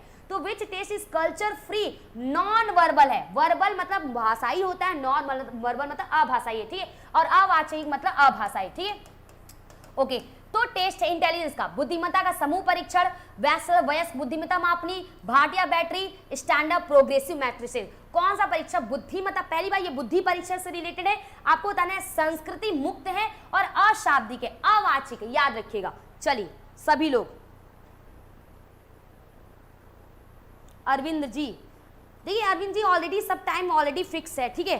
सी Bhatia battery, okay, Bhatia battery अशाब्दी है भाई, क्या कर रहे हैं आप लोग? कौन सा परीक्षा? बुद्धिमत्ता का संस्कृति मुक्त अवाचिक परीक्षण है, यहाँ पे संस्कृति मुक्त भी तो ऐड करना है यहाँ पे, ठीक है। भाटिया बैटरी अशाब्दिक है, ध्यान रखिएगा, भाटिया बैटरी अशाब्दिक है, सभी लोग सुन लीजिए, भाटिया बैटरी अशाब्दिक है, लेकिन ये संस्कृति मुक्त नहीं है, तो भाटिया बैटरी को तो हमने निकाल फेंक दिए, इसको भी। अब बुद्धिमत्ता का समूह परीक्षण, यहाँ पे समूह परीक्षण की बात किया है, तो आपका समूह परीक्षण में आपका शाब्दी अशाब्दी दोनों जाए, ये भी हमने बढ़ा दिया। अब स्टैंडर्ड प्रोग्रेसिव मैट्रिसेस, ये क्या आपका स्टैंडर्ड प्रोग्रेसिव मैट्रिस है, ये आप कह सकते हैं रेवेंस का, ये किसका है भाई? रेवेंस का, इसका नाम ही आता है रेवेंस का प्रोग्रेसिव मैट्रिस, रेवेंस का प्रोग्रेसिव मैट्रिस, और वैसलर का वयस्क बुद्धिमत्ता परीक्षण। तो देखिए वैसलर वैलेव्य बुद्धि परीक्षण, ये भी आपका संस्कृति मुक्त नहीं है, जैसे कैटल का संस्कृति मुक्त है, याद करिए, आपको लिखवाया है, कॉपी में खोलिए, कैटल का संस्कृति मुक्त परीक्षण होता है, और रेवेंस का प्रोग्रेसिव मैट्रिसेस हो गया है, ये भी आपका अशाब्दिक होता है और संस्कृति मुक्त परीक्षण होता है। ऑप्शन डी हो जाएगा करेक्ट आंसर। रेवेंस का प्रोग्रेसिव मैट्रिसेस जो है ये अशाब्दिक बुद्धि परीक्षण है और ये संस्कृति मुक्त है, कैटल का भी है, लेकिन यहाँ पे कैटल ऑप्शन में दिया, आपको लगाना है क्या? रेवेंस का प्रोग्रेसिव मैट्रिसेस। जिन्होंने डी बताया उन्होंने एकदम करेक्ट आंसर बताया, बहुत बढ़िया, ठीक है। चलिए ठीक है, समझ गए हेमंत जी? बहुत बढ़िया। समझ गए कि नहीं समझ गए? जोगेंद्र जी 37 का बी,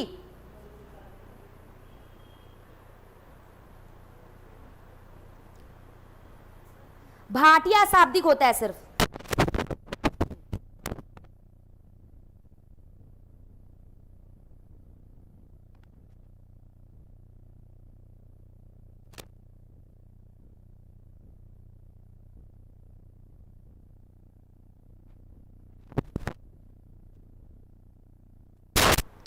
एक महत्वपूर्ण सूचना भी देनी है आपको, ठीक है। वर्बल नॉन वर्बल टेस्ट को बता दीजिए एक बार डिटेल में, ठीक है, बता देते हैं, क्लियर है। एक आपको छोटे जानकारी दिया जा रहा है, देखिएगा, जो स्पेशल टेस्ट सीरीज के बारे में जानते रहिएगा, ठीक है, स्पेशल टेस्ट सीरीज के बारे में जानते रहिएगा, स्पेशल टेस्ट सीरीज के बारे में जानते रहिएगा। कल की डेट बात पे, कल है आपका 3 जून, ठीक है, फिर इसके बाद अगला दिन है कि आपका 4 जून, फिर अगला दिन है 5 जून, ठीक है, 3 जून, 4 जून और 5 जून। आपको 3 कल भी, परसों भी और परसों के बाद भी 3 दिन आपको लगातार टेस्ट सीरीज दिया जाएगा, वर्ग 2 वर्ग 3 दोनों का। आपको कल भी, परसों भी और परसों के बाद भी आपको रात 8 बजे आपको, याद, रात 8 बजे वर्ग 2 वर्ग 3 दोनों का 3 दिन लगातार टेस्ट सीरीज दिया जाएगा, ध्यान रखिएगा, 3 दिन आपको लगातार टेस्ट सीरीज दिया जाएगा, तो इस बात को ध्यान रखिएगा कल से, ठीक है। तो अगले क्वेश्चन की तरफ बढ़ते हैं। अगला क्वेश्चन यहाँ पे ध्यान रखिएगा, क्या है? बहुआयामी बुद्धिमत्ताओं के गार्डनर के सिद्धांत में कौन सी बुद्धिमत्ता सम्मिलित नहीं है? अंतर्वैयक्तिक, प्राकृतिक, सामवेगिक, अस्तित्वकारी, ठीक है। ये देखिए, ये नया वाला था, ये नया बुद्धि वाला है, ठीक है, ये क्या आपका नया बुद्धि है, जो 9वां नंबर जुड़ा था, हमने बताया था 2000 में 9वां नंबर जुड़ा था। एनसीईआरटी में 8 प्रकार दिया गया है, ठीक है।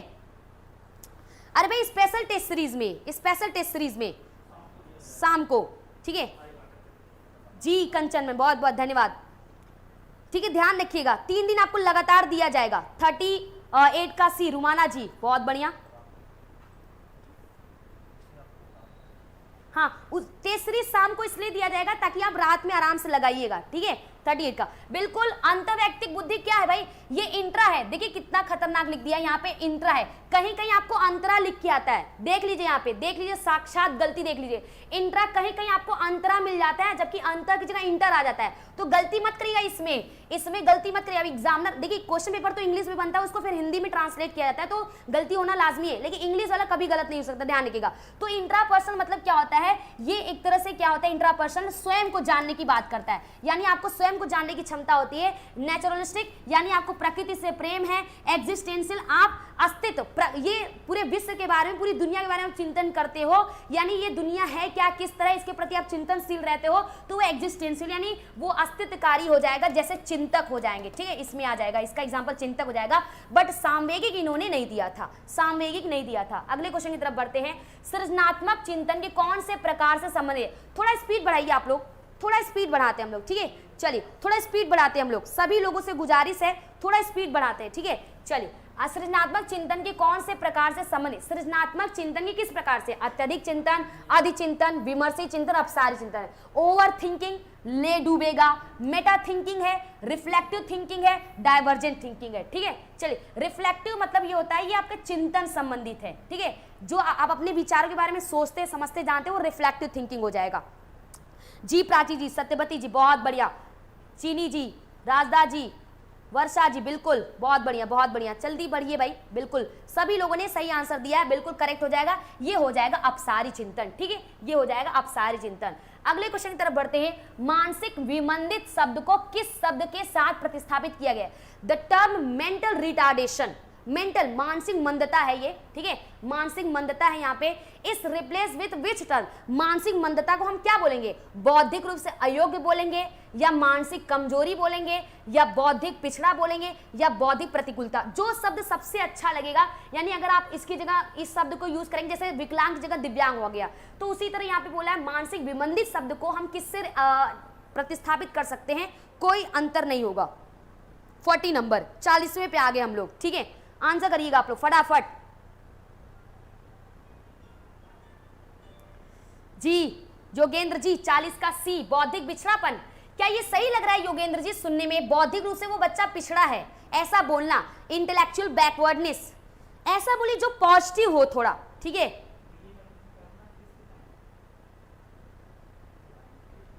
ओके जी, लखन जी बहुत बढ़िया,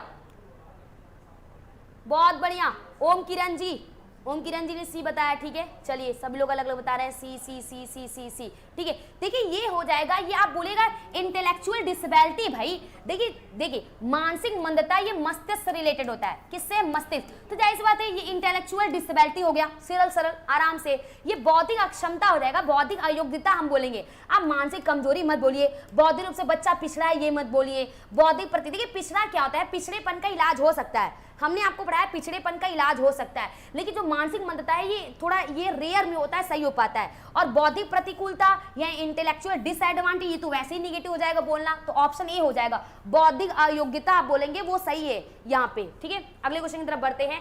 व्यक्तित्व की सैद्धांतिक अवधारणा के लिए निम्न में से कौन सा सत्य नहीं है? व्यक्तित्व की सैद्धांतिक अवधारणा, which of the following is not true for the theoretical concept of personality? स्थिर, सामान्य, स्थायी, अनूठा। मतलब स्टेबल, नॉर्मल, इंड्यूरिंग या यूनिक। बहुत बढ़िया क्वेश्चन है भाई, क्वेश्चन बहुत बढ़िया है। ये क्वेश्चन आपके एग्जाम में आने के पूरे चांसेस हैं। सब सही लगते हैं, कोई बात नहीं, कभी कभी समझ में आ जाता है कि कैसा है, ठीक है। चलिए 41 का मिस रेणु जी, स्थिर सत्य नहीं है, नहीं। चलिए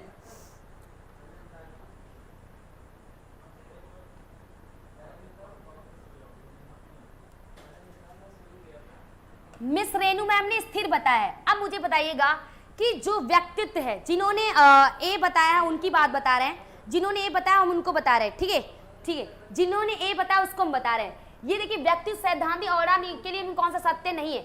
अब मुझे बताइएगा, क्या अगर जो व्यक्तित्व, जो पर्सनैलिटी आपकी, ठीक है, जिन्होंने ये बताया उनकी बात बता रहे हैं, समझिए क्यों आप नहीं करेंगे। जो आपका चरित्र होता है, जो स्वभाव होता है, उन्हीं का जो संगठन होता है, जो एकत्र रूप होता है, जो सेट होता है, उसे ही हम लोग क्या कहते हैं? व्यक्तित्व कहते हैं, पर्सनैलिटी कहते हैं। ये आप लोग मान के चलते हैं। तो भाई जो पर्सनैलिटी होती है वो स्थिर होता है ना, स्टेबल होता है ना। हर एक व्यक्ति का जो व्यक्तित्व होता है वो क्या है? वो स्थायी संगठन है भाई, वह क्या? एक स्थायी संगठन है।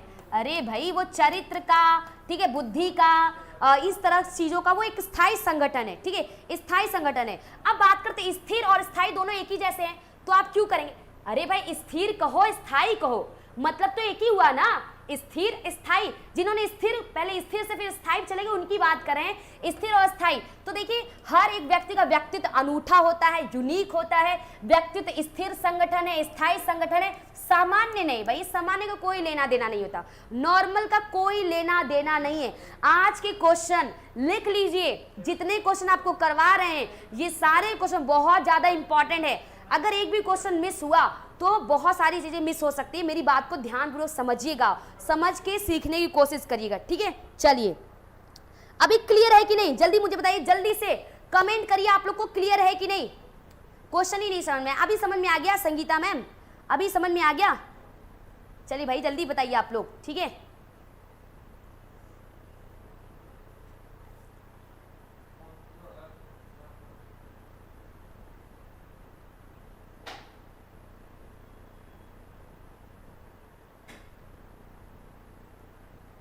चलिए अगले क्वेश्चन की तरफ बढ़ते हैं। 42 नंबर क्या है?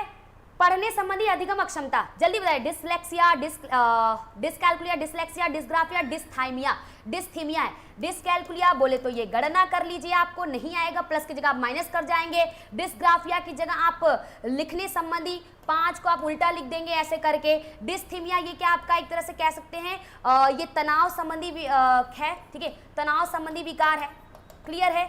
चलिए तो बताइए भाई क्या हो जाएगा? सबको पता है क्या है पढ़ने संबंधी? डिसलेक्सिया। सबको पता है पढ़ने संबंधी क्या हो जाएगा? डिसलेक्सिया, ठीक है, डिसलेक्सिया, ठीक है। टेस्ट सीरीज कैसे मिलेगा? टेस्ट सीरीज के लिए भाई डिस्क्रिप्शन में जाइए, sure success institute app download करिए, वहां जाइए, स्पेशल टेस्ट सीरीज वर्ग 2 वर्ग 3 जो भी परचेस करना आप करिए और 30 टेस्ट सीरीज का लाभ उठाइए।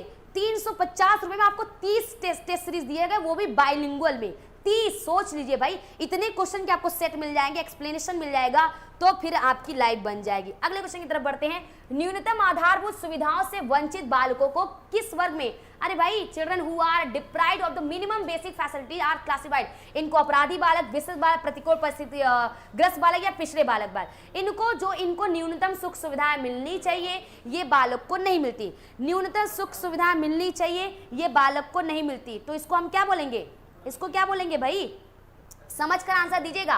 प्रतिकूल परिस्थिति ग्रस्त, ये है डिसएडवांटेज चिल्ड्रन, यहां पे देख लीजिएगा, डिसएडवांटेज, एडवांटेज से लेस हो जाना, नहीं मिलना।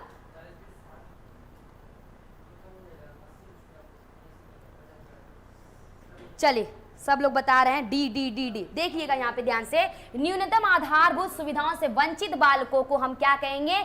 ये है, ये वंचित बालक ही है, इसको बोलते हैं वंचित बालक, ठीक है। इसको हम बोलते हैं क्या? अरे भाई पिछड़े बालक क्या हो जाते हैं? ये पिछड़े हो जाते हैं, कक्षा में हो जाते हैं, विषय में पीछे हो जाते हैं भाई, न्यूनतम सुख सुविधा नहीं पाते हैं, इसको वंचित बालक बोलते हैं। वंचित बालक यहाँ पे नहीं दिया, यहाँ बोला है प्रतिकूल परिस्थितिग्रस्त बालक, ये वंचित बालक है भाई, इसको हम बोलते हैं डिसएडवांटेज चिल्ड्रेन। जो सामान्य सुख सुविधा बच्चों को मिलनी चाहिए वो नहीं मिल पाती हैं, वो वंचित बालक होते हैं। यहाँ वंचित ऑप्शन में नहीं है, ये प्रतिकूल परिस्थितिग्रस्त बालक हो जाएंगे। अगले क्वेश्चन की तरफ बढ़ते हैं। अगला क्वेश्चन यहाँ पे दिया गया क्या है? निम्न में से कौन सा कुसमायोजन का व्यवहारात्मक लक्षण है? ओके, आक्रामकता, चिंता, असुरक्षा, उदासीनता। कौन सा कुसमायोजन, यानी आप अपने आप को किसी माहौल में नहीं ढाल पा रहे हैं, का व्यवहारात्मक लक्षण है। पहली बात व्यवहार है, देखिए व्यवहार जो है वो बाह्य रूप से होता है, दिखाई देता है, व्यवहार बाह्य रूप से होता है, दिखाई देता है, ठीक है। बुक की तरफ मत जाइए भाई, बुक को छोड़िए, जो हम आपको बता रहे हैं उसको ध्यान रखिएगा, बुक में गलत रहता है। यहाँ पे आपको जो भी चीजें बताई जाती है 50 बार देखी जाती है, 50 बार उस पर हम विचार विमर्श करके फिर आप लोगों के सामने लाते हैं, ये बात ध्यान रखिएगा आप लोग, ठीक है। चलिए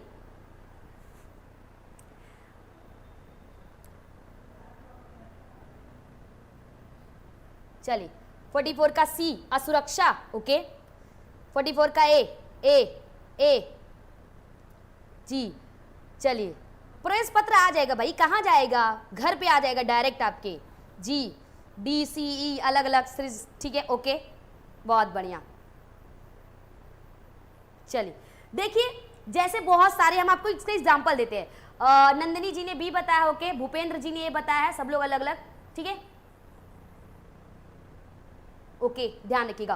देखिए सीधी सी बात है, निम्न में से कौन सा समायोजन का व्यवहारात्मक लक्षण है? अब आपको देखिए यहाँ पे ध्यान रखिएगा, बेसिकली आक्रामकता की बात आते हैं, एग्रेशन। तो आप कहीं भी अगर अपने आप को समायोजित नहीं कर पाते हैं तो ये आप आक्रामकता, यानी आपके व्यवहार में उत्तेजना, अजीब चीजें दिखाई देंगी एक तरह से। चिंता, ये चिंतन नहीं भाई, चिंता है, दैट इज एंजाइटी। ओके, आगे बढ़ते हैं। असुरक्षा और देखिए, असुरक्षा उदासीनता तो कहीं नहीं है। जब आप कुसमार्जन व्यवहारात्मक लक्षण, देखिए पहली बात, जब आप कहीं पे जाते हो, या हम आपको एग्जांपल देते हैं, आपके सामने ऐसे प्रश्न आ जाते हैं जिस प्रश्न को देखकर वो आपके आउट ऑफ सिलेबस हो जाता है, मतलब आपके माइंड से अलग हो जाता है, आपको समझ में नहीं आता, या किसी आप नए वातावरण में जाते हो, वहां पे आपको आप ढालने की बात आती है, तो आपके व्यवहार में जो चीज दिखाई देती है, आपके व्यवहार में जो चीज दिखाई देती है वो सीधा सीधा आपको दिख जाता है चिंता, यानी एंजाइटी। एंजाइटी जो है ये देखिए कुसमार्जन से ये आक्रामकता है, असुरक्षा, उदासीनता है, लेकिन जो आपका यहाँ पे बेस्ट हो जाएगा, कुसमार्जन का व्यवहारात्मक लक्षण है, यानी आप चिंता करेंगे तो जाहिर बात सामने दिख जाएगा आप कुसमार्जित है, मतलब कि बिहेवियरल सिम्टम ऑफ क्या दिया है, मैलएडजस्टमेंट है, यहाँ पे ध्यान रखिएगा, ऑप्शन बी हो जाएगा करेक्ट। चिंतन करिए, चिंता मत करिए, जैसा कि आपको बताया गया 6 दिन बचा हुआ है तो इसमें आपको चिंतन करना है, चिंता तो कतई नहीं करना है, ठीक है जी। हाँ बिल्कुल बिल्कुल अशोका जी, सही बात है, करेक्ट है, सही बताया आप लोगों ने, ठीक है। चलिए नेक्स्ट क्वेश्चन पे आते हैं, नेक्स्ट क्वेश्चन पे आते हैं। अभी हमने बोला ना कि लास्ट में जैसे जैसे बढ़ते चलेंगे ऐसे ऐसे क्वेश्चन आएंगे जो आपको एकदम आपके मस्तिष्क को झकझोर देंगे, ध्यान रखिएगा, ठीक है। चिंता चिता, ग्रुबर जी बहुत सही पहचाने। विशेष आवश्यकता वाले बालकों के साथ कौन सी विधि प्रत्यक्ष रूप से संबंधित नहीं है? ओके, ये विशेष, देखिए समावेशी शिक्षा की बात करते हैं, समावेशी शिक्षा की अवधारणा है सामान्य और विशिष्ट बालक, ठीक है, सामान्य और विशिष्ट बालक। तो जरा देखिए भाई यहाँ पे कि जो विशिष्ट आवश्यकता वाले बालक हैं इनके साथ कौन सी विधि प्रत्यक्ष रूप से संबंधित नहीं है, ठीक है, प्रत्यक्ष रूप से, यानी पाठ्यक्रम का विविधता यहाँ पे दिया है प्रत्यक्ष रूप से, ठीक है। खेल कूद अतिरिक्त पाठ्यक्रम गतिविधियों का विकास, खेल कूद तो ठीक था लेकिन यहाँ पे अतिरिक्त पाठ्यक्रम भी ऐड कर दिया, अब पाठ्यक्रम दो ऑप्शन आ गए यहाँ पे, ऐसे समझना, ऐसे ही लगाना है। भिन्न शिक्षण विधियां, अलग अलग शिक्षण विधियां या विशेष गतिविधियों के लिए प्रशिक्षण, कौन सी प्रत्यक्ष रूप से संबंधित नहीं आपको बताना है, ध्यान रखिएगा, नहीं है। बहुत बढ़िया खुमान जी, बहुत बढ़िया, बहुत बढ़िया। उत्तरी जी डी, बिल्कुल। नंदिनी जी बहुत बढ़िया।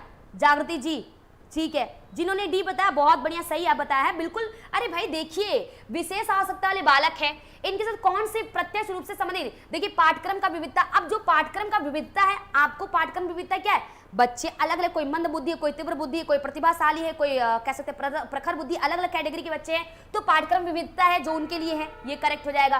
खेल कूद अतिरिक्त पाठ्यक्रम, ये भी तो इसी से रिलेटेड पाठ्यक्रम में आ जाएगा। भिन्न शिक्षण विधि, इनके लिए आपको अलग अलग शिक्षण विधि अपनानी पड़ेगी। अब जो शिक्षण विधियां हैं अमूर्त थोड़ी होंगी, खेल विधि हो गया, प्रश्नोत्तर विधि हो गया, कहानी विधि हो गया, और कह सकते हैं रोल प्ले भी हो गया, अलग अलग। लेकिन विशेष गतिविधियों के लिए प्रशिक्षण, विशेष आवश्यकता वाले बच्चों के साथ कौन सी विधि प्रत्यक्ष रूप से संबंधित, प्रत्यक्ष रूप से ये संबंधित नहीं है, ऑप्शन डी हो जाएगा correct answer. Training for special activity, ये आपको ट्रेनिंग दिया जा रहा है कि कैसे सिखाएंगे, ये बच्चों से रिलेटेड नहीं, ये बच्चों से हम करवाएंगे नहीं। ट्रेनिंग फॉर स्पेशल एक्टिविटी ये तो टीचर करेगा ना, विशेष गतिविधियों के लिए प्रशिक्षण, तो प्रशिक्षण तो हम टीचर को देंगे, फिर टीचर बच्चों को बताएंगे, ठीक है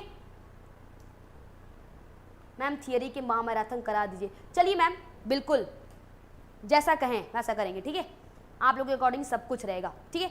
चलिए आगे हमारे इवान पेट्रोविच पावलोव, सातवें बंधन सिद्धांत अधिगम को निम्न से किसके द्वारा समझता है, पुनर्बलन, साहचर्य, अनुकरण, अंतर्दृष्टि। बहुत बढ़िया, यहाँ पे देखिएगा, चारों को पकड़िएगा, पुनर्बलन कौन ले गया, साहचर्य कौन ले गया, अनुकरण कौन ले गया, अंतर्दृष्टि कौन ले गया, सब आना चाहिए, चारों आना चाहिए। अगर आप मेरे साथ जुड़े हुए हैं तो चारों ऑप्शन का क्या करना है भाई, आपको उखाड़ फेंकना है, मतलब समझना है, ठीक है।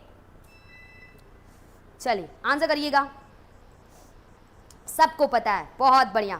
46 का डी, हर्षा जी ने ए बताया है, पुनर्बलन पावला है भाई, क्या कर रहे हैं आप लोग। भागवती जी बी, भावना जी बी, ओके, और ठीक है बिल्कुल। लक्ष्मीकांत जी बहुत बढ़िया, धनेश्वरी जी बहुत बढ़िया जी, बिल्कुल। रुमाना जी बिल्कुल, प्रियंका जी, अरे भाई एलिमिनेट करिए।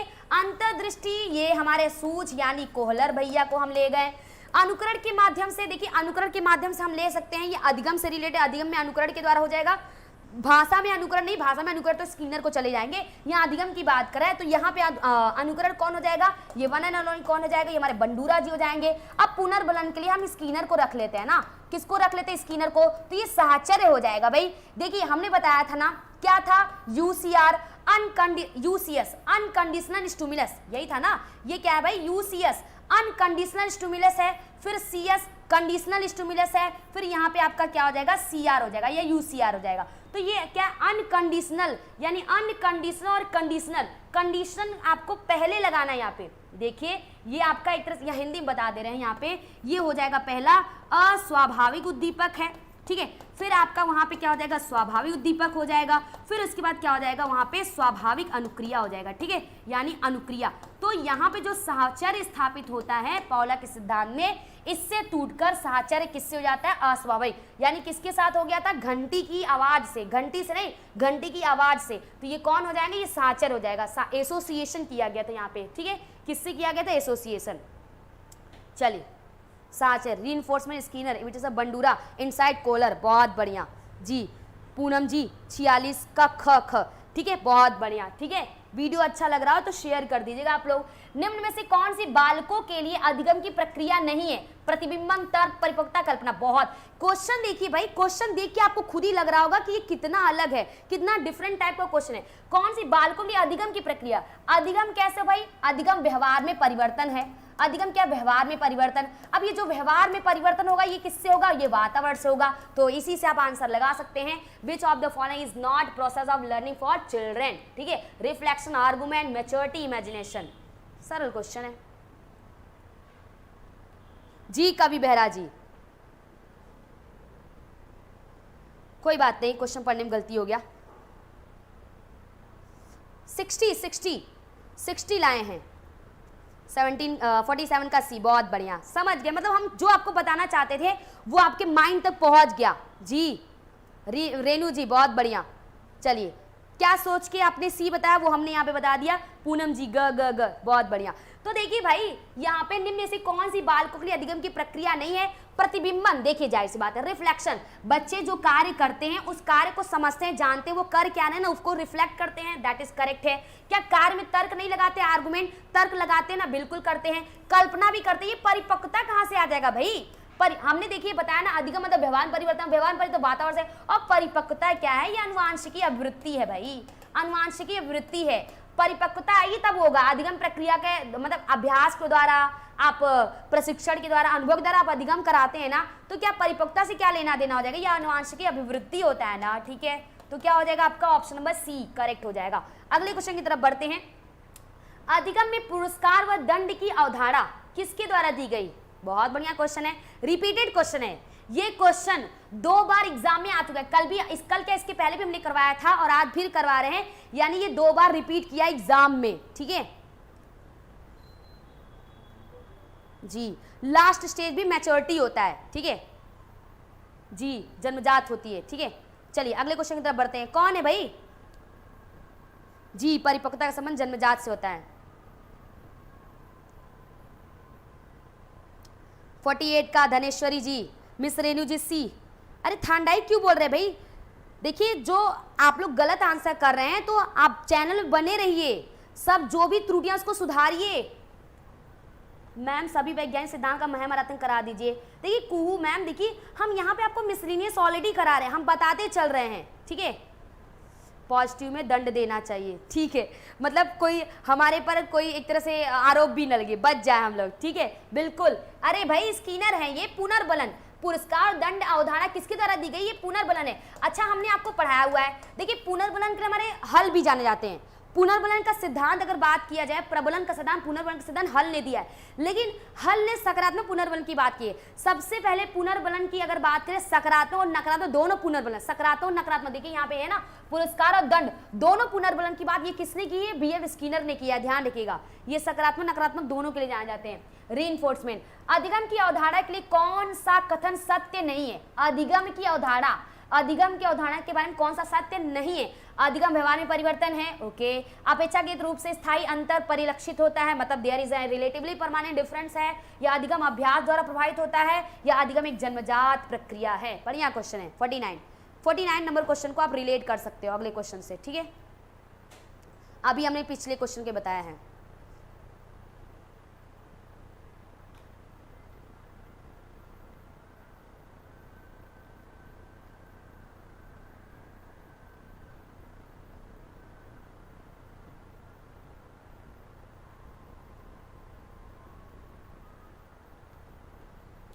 बहुत बढ़िया, सब लोग सही जा रहा है, बिल्कुल।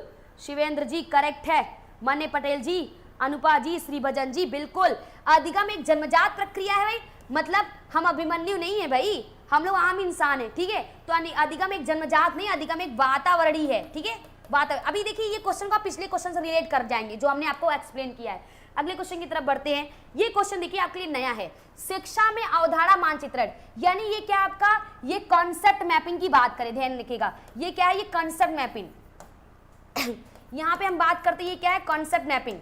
अच्छा, अवधारणा मानचित्र समझ रहे हैं ना, किसी भी अवधारणा को उसकी छवि मस्तिष्क में बनाना। सरल प्रश्न, सरल मतलब एक तरह से इसका हम आपको इसके बारे में बता दे रहे हैं। किसके, कार्ल जुंग है, मार्टिन सेलिगमैन है, नॉर्म जे चॉम्स्की है, जैसे देखिए चॉम्स्की और जुंग तो हमारे व्यक्तित्व के लिए जाने जाते हैं। इन्होंने व्यक्तित्व के प्रकार बताए थे, अंतर्मुखी, बहिर्मुखी, उभयमुखी की बात करते हैं। मूल रूप से 2 ही बताए थे, अंतर्मुखी, बहिर्मुखी, लेकिन नॉर्मल अगर पूछता है तो 3 बताए थे, तो ये 2 तो नहीं। अब मार्टिन सेलिगमैन और जोसेफ डी नोवाक, ठीक है, नोवाक जोकोविच, तो बताइएगा क्या लगता है, 48 का डी, क्या बात है भाई।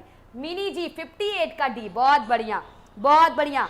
अमित जी, प्रीति जी, बहुत बढ़िया, सब सही जा रहा है, बिल्कुल बिल्कुल सही है भाई।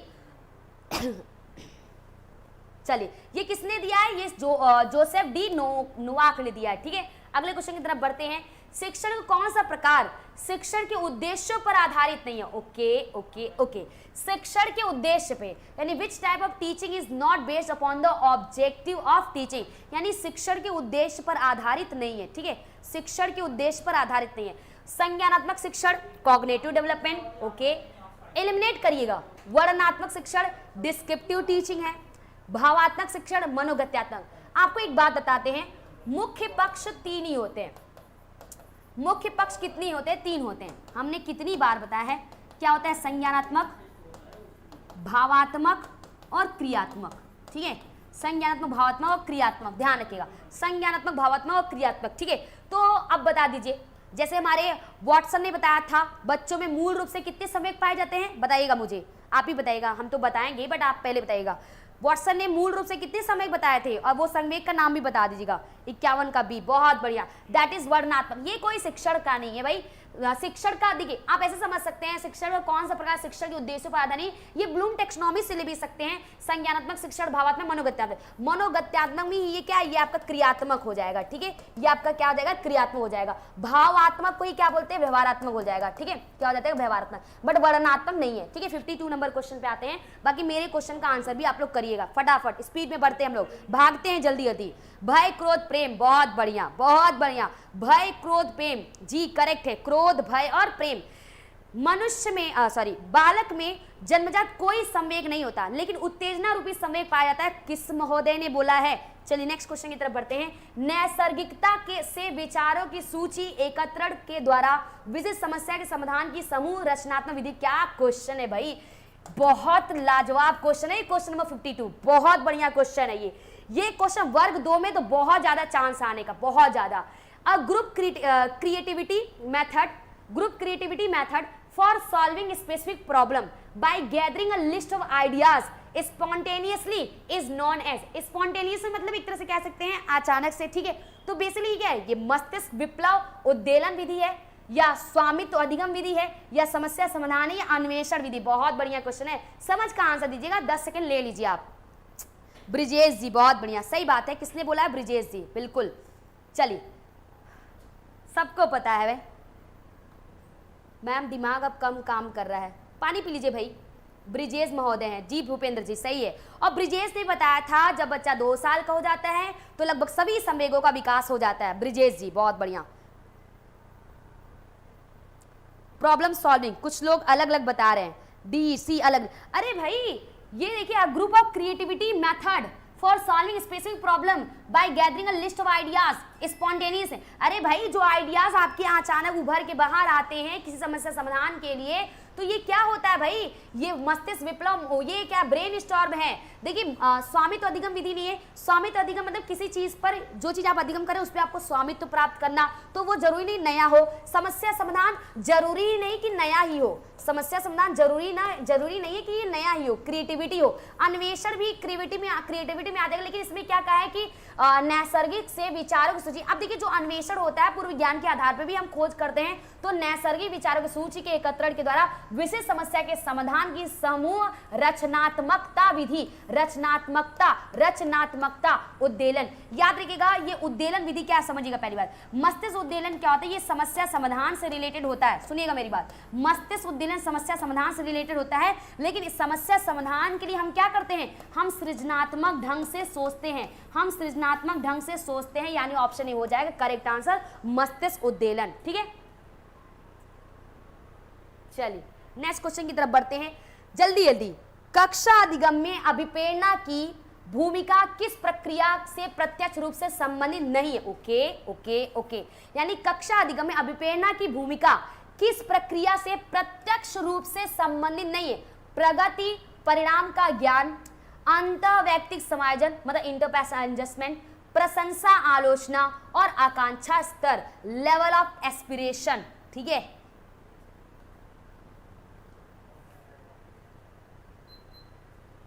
क्यों डुबा देगा भाई, हम हैं इसलिए यहाँ पे, डूबने के लिए आप आएंगे क्या यहाँ पे। वीर जी इन्होंने बी बताया, भूपेंद्र जी 53, रुमाना जी ने 53 का डी। आकांक्षा स्तर, क्या वो अभिप्रेरणा से रिलेटेड नहीं है। आकांक्षा स्तर भाई रुचि मतलब किसी चीज की चाह, इच्छा, क्या वो अभिप्रेरणा से रिलेटेड नहीं है। चलिए 53 का सभी लोगों ने डी बताया। अब सुनिए कैसे होगा, कैसे आपको समझना है इस क्वेश्चन को।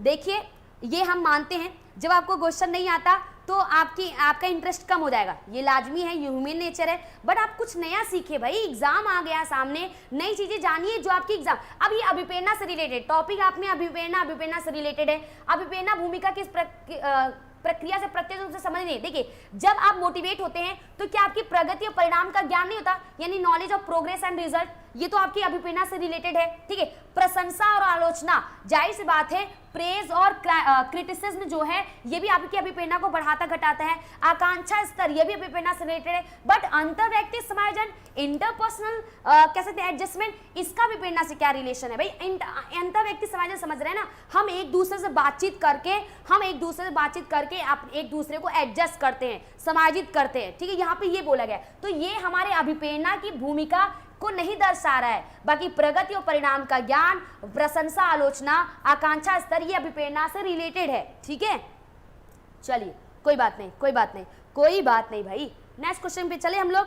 ठीक है, चलिए अगले क्वेश्चन की तरफ बढ़ते हैं। अगला क्वेश्चन क्या है, राष्ट्रीय पाठ्यचर्या रूपरेखा 2005 का मुख्य दर्शन। अरे भाई मुख्य दर्शन सूत्र क्या है, मुख्य स्रोत है, पढ़ाया है सूत्र। व्यवसायिक कुशलता सीखना, बिना बोझ के सीखना, शैक्षिक गतिविधियों को सीखना, सतत एवं व्यापक मूल्यांकन। समझ के आंसर करिएगा। ये क्या कह रहे हैं, मुख्य दर्शन सूत्र क्या है, which is the main philosophy of the national curriculum framework. हमने बताया है राष्ट्रीय पाठ्यचर्या रूपरेखा 2005 का मुख्य सूत्र है, मुख्य स्लोगन, मुख्य विचार क्या है।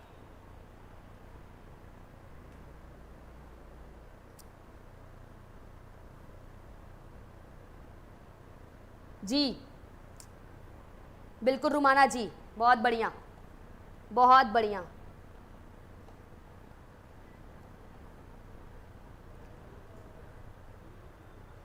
जब हम जिस क्वेश्चन में आपकी गलती होती है, जरा मेरी बात सुनिएगा आप लोग, जिस क्वेश्चन में आपकी गलती होती है उस क्वेश्चन का जो हम आपको एक्सप्लेनेशन देते हैं ना, उस पर जरा आप उसको जरा ध्यान से सुना करिए आप लोग। इतना रिक्वेस्ट है आप लोगों से, क्योंकि हम नहीं चाहते कोई भी आपसे गलती हो। ठीक है, लर्निंग विदाउट बर्डन, ये तो सबको सही है। क्या हो जाएगा, बिना बोझ के सीखना। ठीक है, यही है। अगले क्वेश्चन की तरफ बढ़ते हैं। शिक्षा का अधिकार अधिनियम 2009 के लिए कौन सा कथन सत्य नहीं है। 6 से 14 वर्ष के प्रत्येक बालक के लिए निःशुल्क अनिवार्य शिक्षा, विद्यालय प्रबंधन समिति का प्रावधान, प्राथमिक शिक्षा के लिए राष्ट्रीय आयोग का गठन और अध्यापक के लिए प्रति सप्ताह न्यूनतम 60 घंटों का कार्य।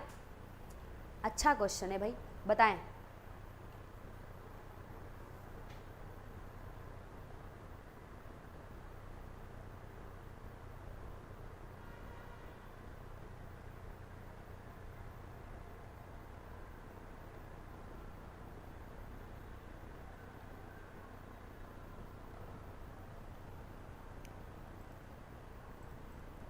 बहुत बढ़िया। तो कितना घंटा कार्य है जी, बाकी ये भी सही है, ये भी सही, ये भी सही है, ये आपका गलत हो जाएगा, यानी न्यूनतम 60 घंटे नहीं होगा। कितना घंटे होगा जल्दी बताइए कमेंट करके कितना। हाँ 45 घंटा, बहुत बढ़िया, सही है, 45 घंटा होगा ना यहाँ पे, 45 घंटा। अच्छा एक क्वेश्चन मेरे दिमाग में आ रहा है, हमने बताया जो राइट टू एजुकेशन एक्ट है इसमें 7 अध्याय हैं, ये क्वेश्चन बन सकता है आपके। राइट टू एजुकेशन एक्ट में 7 अध्याय हैं, ये 7 अध्याय में अभिभावक का दायित्व, हमारा क्वेश्चन ये है कि अभिभावक का दायित्व, अभिभावक का बच्चों के प्रति दायित्व होना चाहिए ना, तो अभिभावक का दायित्व किस अध्याय में आएगा, ये क्वेश्चन का आंसर करिएगा। अभिभावक का दायित्व किस अध्याय में आएगा, इस क्वेश्चन का आंसर करिएगा, बहुत इंपॉर्टेंट क्वेश्चन है ये। अभिभावक का दायित्व किस में आएगा, और स्कूल और शिक्षकों का दायित्व, ये भी ठीक है, ये भी बताइएगा स्कूल और शिक्षक का दायित्व भी किस में आएगा। बाकी हम आगे चलते हैं, इस क्वेश्चन का आंसर भी करते चलिएगा, कुछ लोग बताते चलेगा, आगे हम बताते हैं। 4 में सबसे बड़ा 4, सबसे छोटा 1, 45 D 21, 4 में, चैप्टर 4 में, दीप्ति जी देखिएगा, बिल्कुल इसको ध्यान रखिएगा, यानी अभिभावक का दायित्व, अभिभावक का दायित्व अध्याय 3 में है, शिक्षक और स्कूल का दायित्व, शिक्षक और स्कूल का दायित्व अध्याय 4 में, याद रखिएगा। अभिभावक का दायित्व 3 में है, स्कूल और शिक्षक का दायित्व 4 में है। इस क्वेश्चन का आंसर हो गया ना, ठीक है। चलिए अगला है, शिक्षा में क्रियात्मक अनुसंधान विकास में किसने योगदान। अच्छा क्रियात्मक अनुसंधान का मतलब क्या हमने बताया हुआ है, बताइएगा। विकास में किसने योगदान नहीं दिया, कूट लेविन, बिया बकिंगम, स्टीफन एम कोवे या स्टीफन एम कोरे। कितना अच्छा नाम है ना, दोनों से मिलता जुलता है।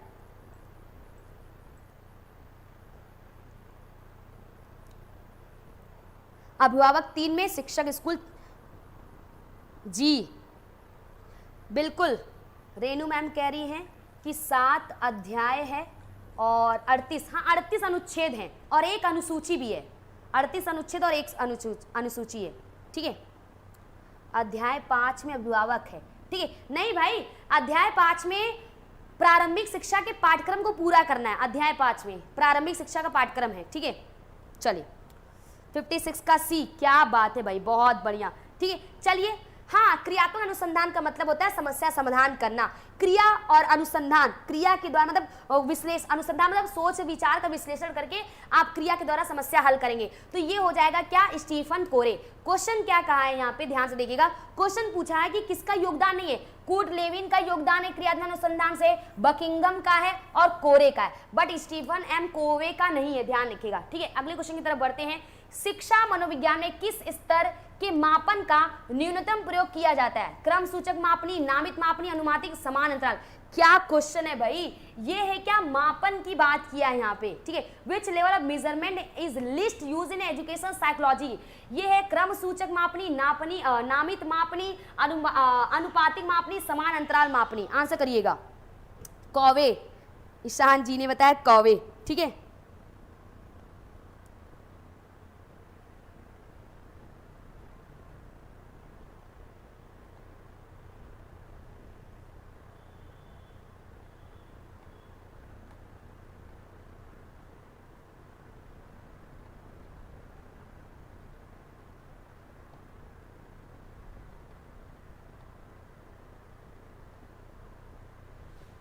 बी नमन जी ने, खुशबू जी ने, ईशान जी, मधुरमा जी, ओके, लखन जी, ठीक है, सब लोग अलग अलग बता रहे हैं।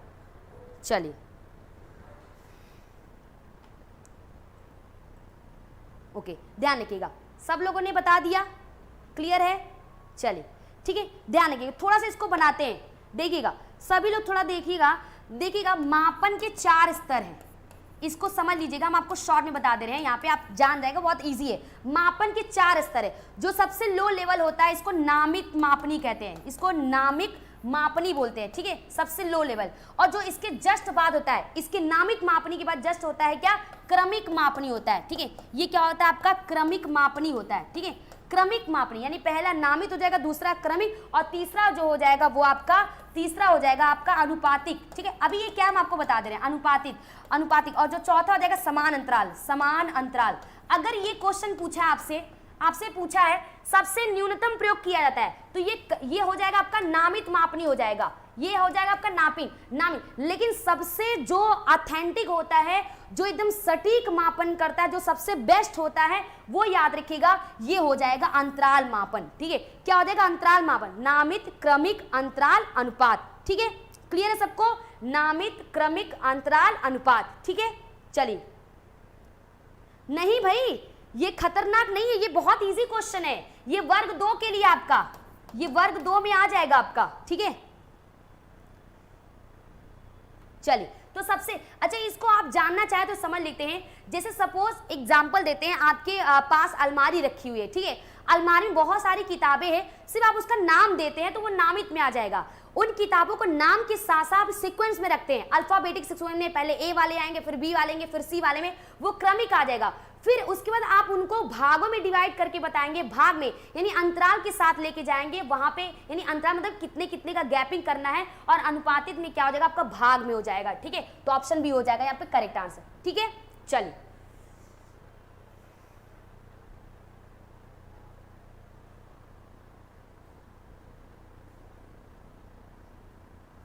हाँ, ये याद रखिएगा, ये अनुपात ये आपका उच्च होगा, ये उच्च स्तर होगा अनुपात। ठीक है, ये उच्च स्तर होगा, सबसे यथार्थ होता है, सबसे यथार्थ होता है, ध्यान रखिएगा, सबसे ज्यादा यथार्थ जो होता है वो आपका अनुपातिक होता है। इसको क्लियर कर लीजिएगा, सबसे ज्यादा जो यथार्थ होता है अनुपातिक होता है। ठीक है, अगले क्वेश्चन की तरफ बढ़ते हैं। मनोविज्ञान में कौन सा बाल विकास सिद्धांतों से संबंधित नहीं है? जीन पियाजे, Abraham Maslow, Albert Bandura, Lev Vygotsky. बाल विकास, बालक के विकास संबंधित, जीन पियाजे, Abraham Maslow, Albert Bandura, Lev Vygotsky. 58 number question, very most important question. विकास की 4 अवस्थाएं किसने बताई है? पियाजे ने। बच्चे अनुकरण करके, नकल करके, मॉडलिंग के थ्रू, प्रेक्षण के थ्रू सीखते हैं। बच्चे गाइडेंस के द्वारा, यानी लेव वाइगोस्की के लिए आपको याद रखिएगा, लेव वाइगोस्की के लिए। ठीक है, या हो जाएगा आपका यहाँ पे। ठीक है, यानी कि नॉलेज अधिक ज्ञानी। ठीक है,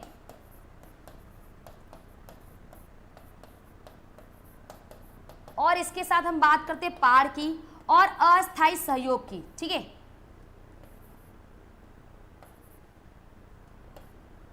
क्षमता को प्राप्त करना। ठीक है, क्षमता को प्राप्त करना, यानी ये आपका नॉलेज कह सकते हैं कि विथ अदर हो जाएगा यहाँ पे। ठीक है, तो बताइए भाई। चलिए, मोटिवेशन बी, मैस्लो, पदानुक्रम, सब लोगों ने बता दिया। बिल्कुल, अब्राहम मैस्लो ने, इन्होंने आवश्यकताएं बताई थी, इन्होंने मनुष्य की आवश्यकताओं का क्या बताया था? क्रम बताया था। मनुष्य की आवश्यकताओं का क्या बताया था? इन्होंने क्रम बताया था, और 5 क्रम बताए थे। हमने आपको बताया है, या शारीरिक आवश्यकता हो जाएगी, सुरक्षा हो जाएगी, समाज हो जाएगा, सम्मान हो जाएगा, और आत्मसिद्धि हो जाएगी। ठीक है, तो यहाँ पे हो जाएगा। ठीक है, अगला क्वेश्चन है, सेकंड लास्ट क्वेश्चन, आनुवंशिकता की भूमिका के अध्ययन के लिए कौन सी विधि वैध नहीं है? जुड़वा बच्चों का अध्ययन, अभिभावक बालक विश्लेषण, दत्तक ग्रहण अध्ययन, या समयक समूह अध्ययन? जल्दी बताइएगा जी। Scaffolding Vygotsky. MKO, more knowledgeable other, MKO, more knowledgeable other. चलिए भाई,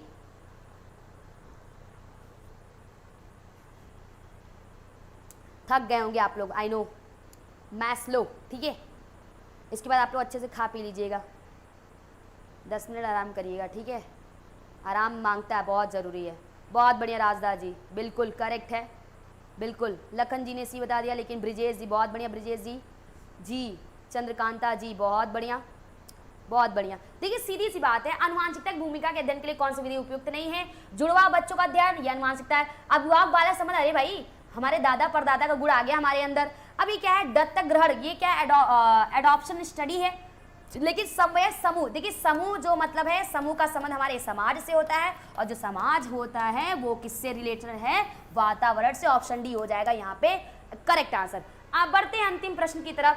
एक व्यक्ति की दिखाई देने वाली दैहिक तथा मनोवैज्ञानिक विशेषताओं को, दैहिक बोले तो शारीरिक, ठीक है, दैहिक बोले तो शारीरिक, एक व्यक्ति की दिखाई देने वाली दैहिक तथा मनोवैज्ञानिक विशेषताओं को किस रूप में परिभाषित किया है? Prototype, कार्योटाइप, phenotype, genotype? क्या क्वेश्चन है, बहुत बढ़िया, आंसर करिएगा फटाफट।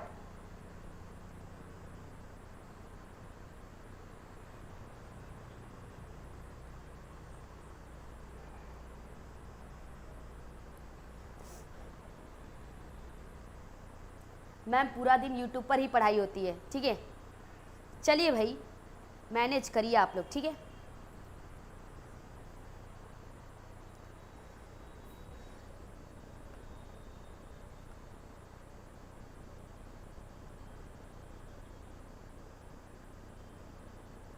सभी लोगों ने बता दिया अलग अलग, ठीक है। तो देखिए सीधी सी बात है, ये हो जाएगा हमारा क्या, ये शारीरिक से रिलेटेड होता है, ठीक है। शारीरिक तथा मनोवैज्ञानिक विशेषताओं से रिलेटेड होता है, ऑप्शन सी हो जाएगा करेक्ट आंसर। जो फिनोटाइप है ये शारीरिक से रिलेटेड हो जाएगा, किससे रिलेटेड हो जाएगा, शारीरिक से, ठीक है।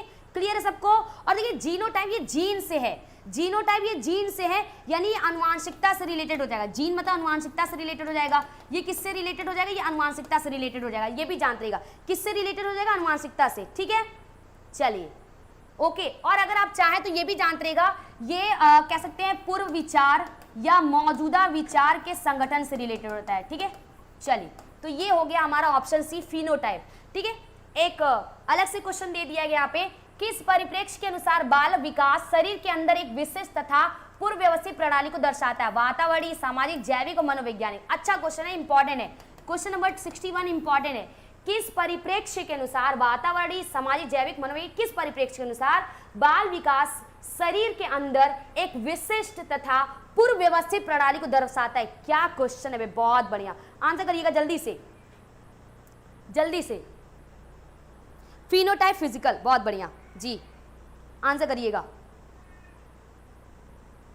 चलिए बिल्कुल मिस रेनू मैम इस क्वेश्चन का आंसर दे के जाइए।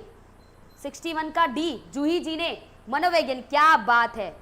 राजदा जी ने सी, नहीं मैम किस परिप्रेक्ष्य, बाल विकास के शरीर के अंदर एक विशिष्ट तथा पूर्व व्यवस्थित प्रणाली को दर्शाता है। अरे भाई बालक के अंदर, शरीर के अंदर एक विशिष्ट और पूर्व व्यवस्थित प्रणाली को दर्शाता है, वातावरणीय, सामाजिक, जैविक और मनोवैज्ञानिक, ठीक है। यहाँ पे आंसर दीजिएगा, देखिए बायोलॉजिकल दिया है यहाँ पे, ठीक है। चले साइकोलॉजिकल, अरे भाई जाहिर सी बात है, बाल विकास, ठीक है, बाल विकास में होने वाला जो परिवर्तन है वो कौन दर्शाता है भाई, वो क्या है, मनोवैज्ञानिक ही हो जाएगा। मनोवैज्ञानिक परिप्रेक्ष्य ही बताता है, क्या हो जाएगा, बिल्कुल पूनम जी करेक्ट है, मनोवैज्ञानिक परिप्रेक्ष्य, ठीक है। तो ये 61 क्वेश्चन आपके थे, और कल का जो भी बचा खुचा था वो भी आज हमने निपटा लिया, कर लिया, ठीक है। तो ऐसे ही क्वेश्चन आपके सामने आएंगे, देखिएगा। और बहुत सारे लोग कह रहे थे थियरी और सिद्धांत वाले कराने के लिए, तो उसके लिए देखिए हम पर डे आपको बताते चल रहे हैं। हम बार बार क्यों बता रहे हैं आपको, क्योंकि आपको वो दिमाग में बैठ जाए और जब एग्जाम में बैठे तो वो आंसर आप कर सके, ठीक है। तो चलिए मुझे लगता है कि आपको समझ में आ गया होगा। आई होप आपको सेशन अच्छा लगा हो, तो वीडियो शेयर कर दिया करिए भाई, आपके दोस्त लोग होंगे जो तैयारी करेंगे, जो एजुकेशन से रिलेटेड ग्रुप होता है वहाँ पे वीडियो शेयर कर दिएगा। और कल आपको वर्ग 2 वर्ग 3 का स्पेशल टेस्ट सीरीज दिया जाएगा, कल भी दिया जाएगा, परसों भी दिया जाएगा, उसके बाद भी दिया जाएगा, याद रखिएगा। लगातार 3 दिन दिया जाएगा और आप उसको रात में लगाइएगा।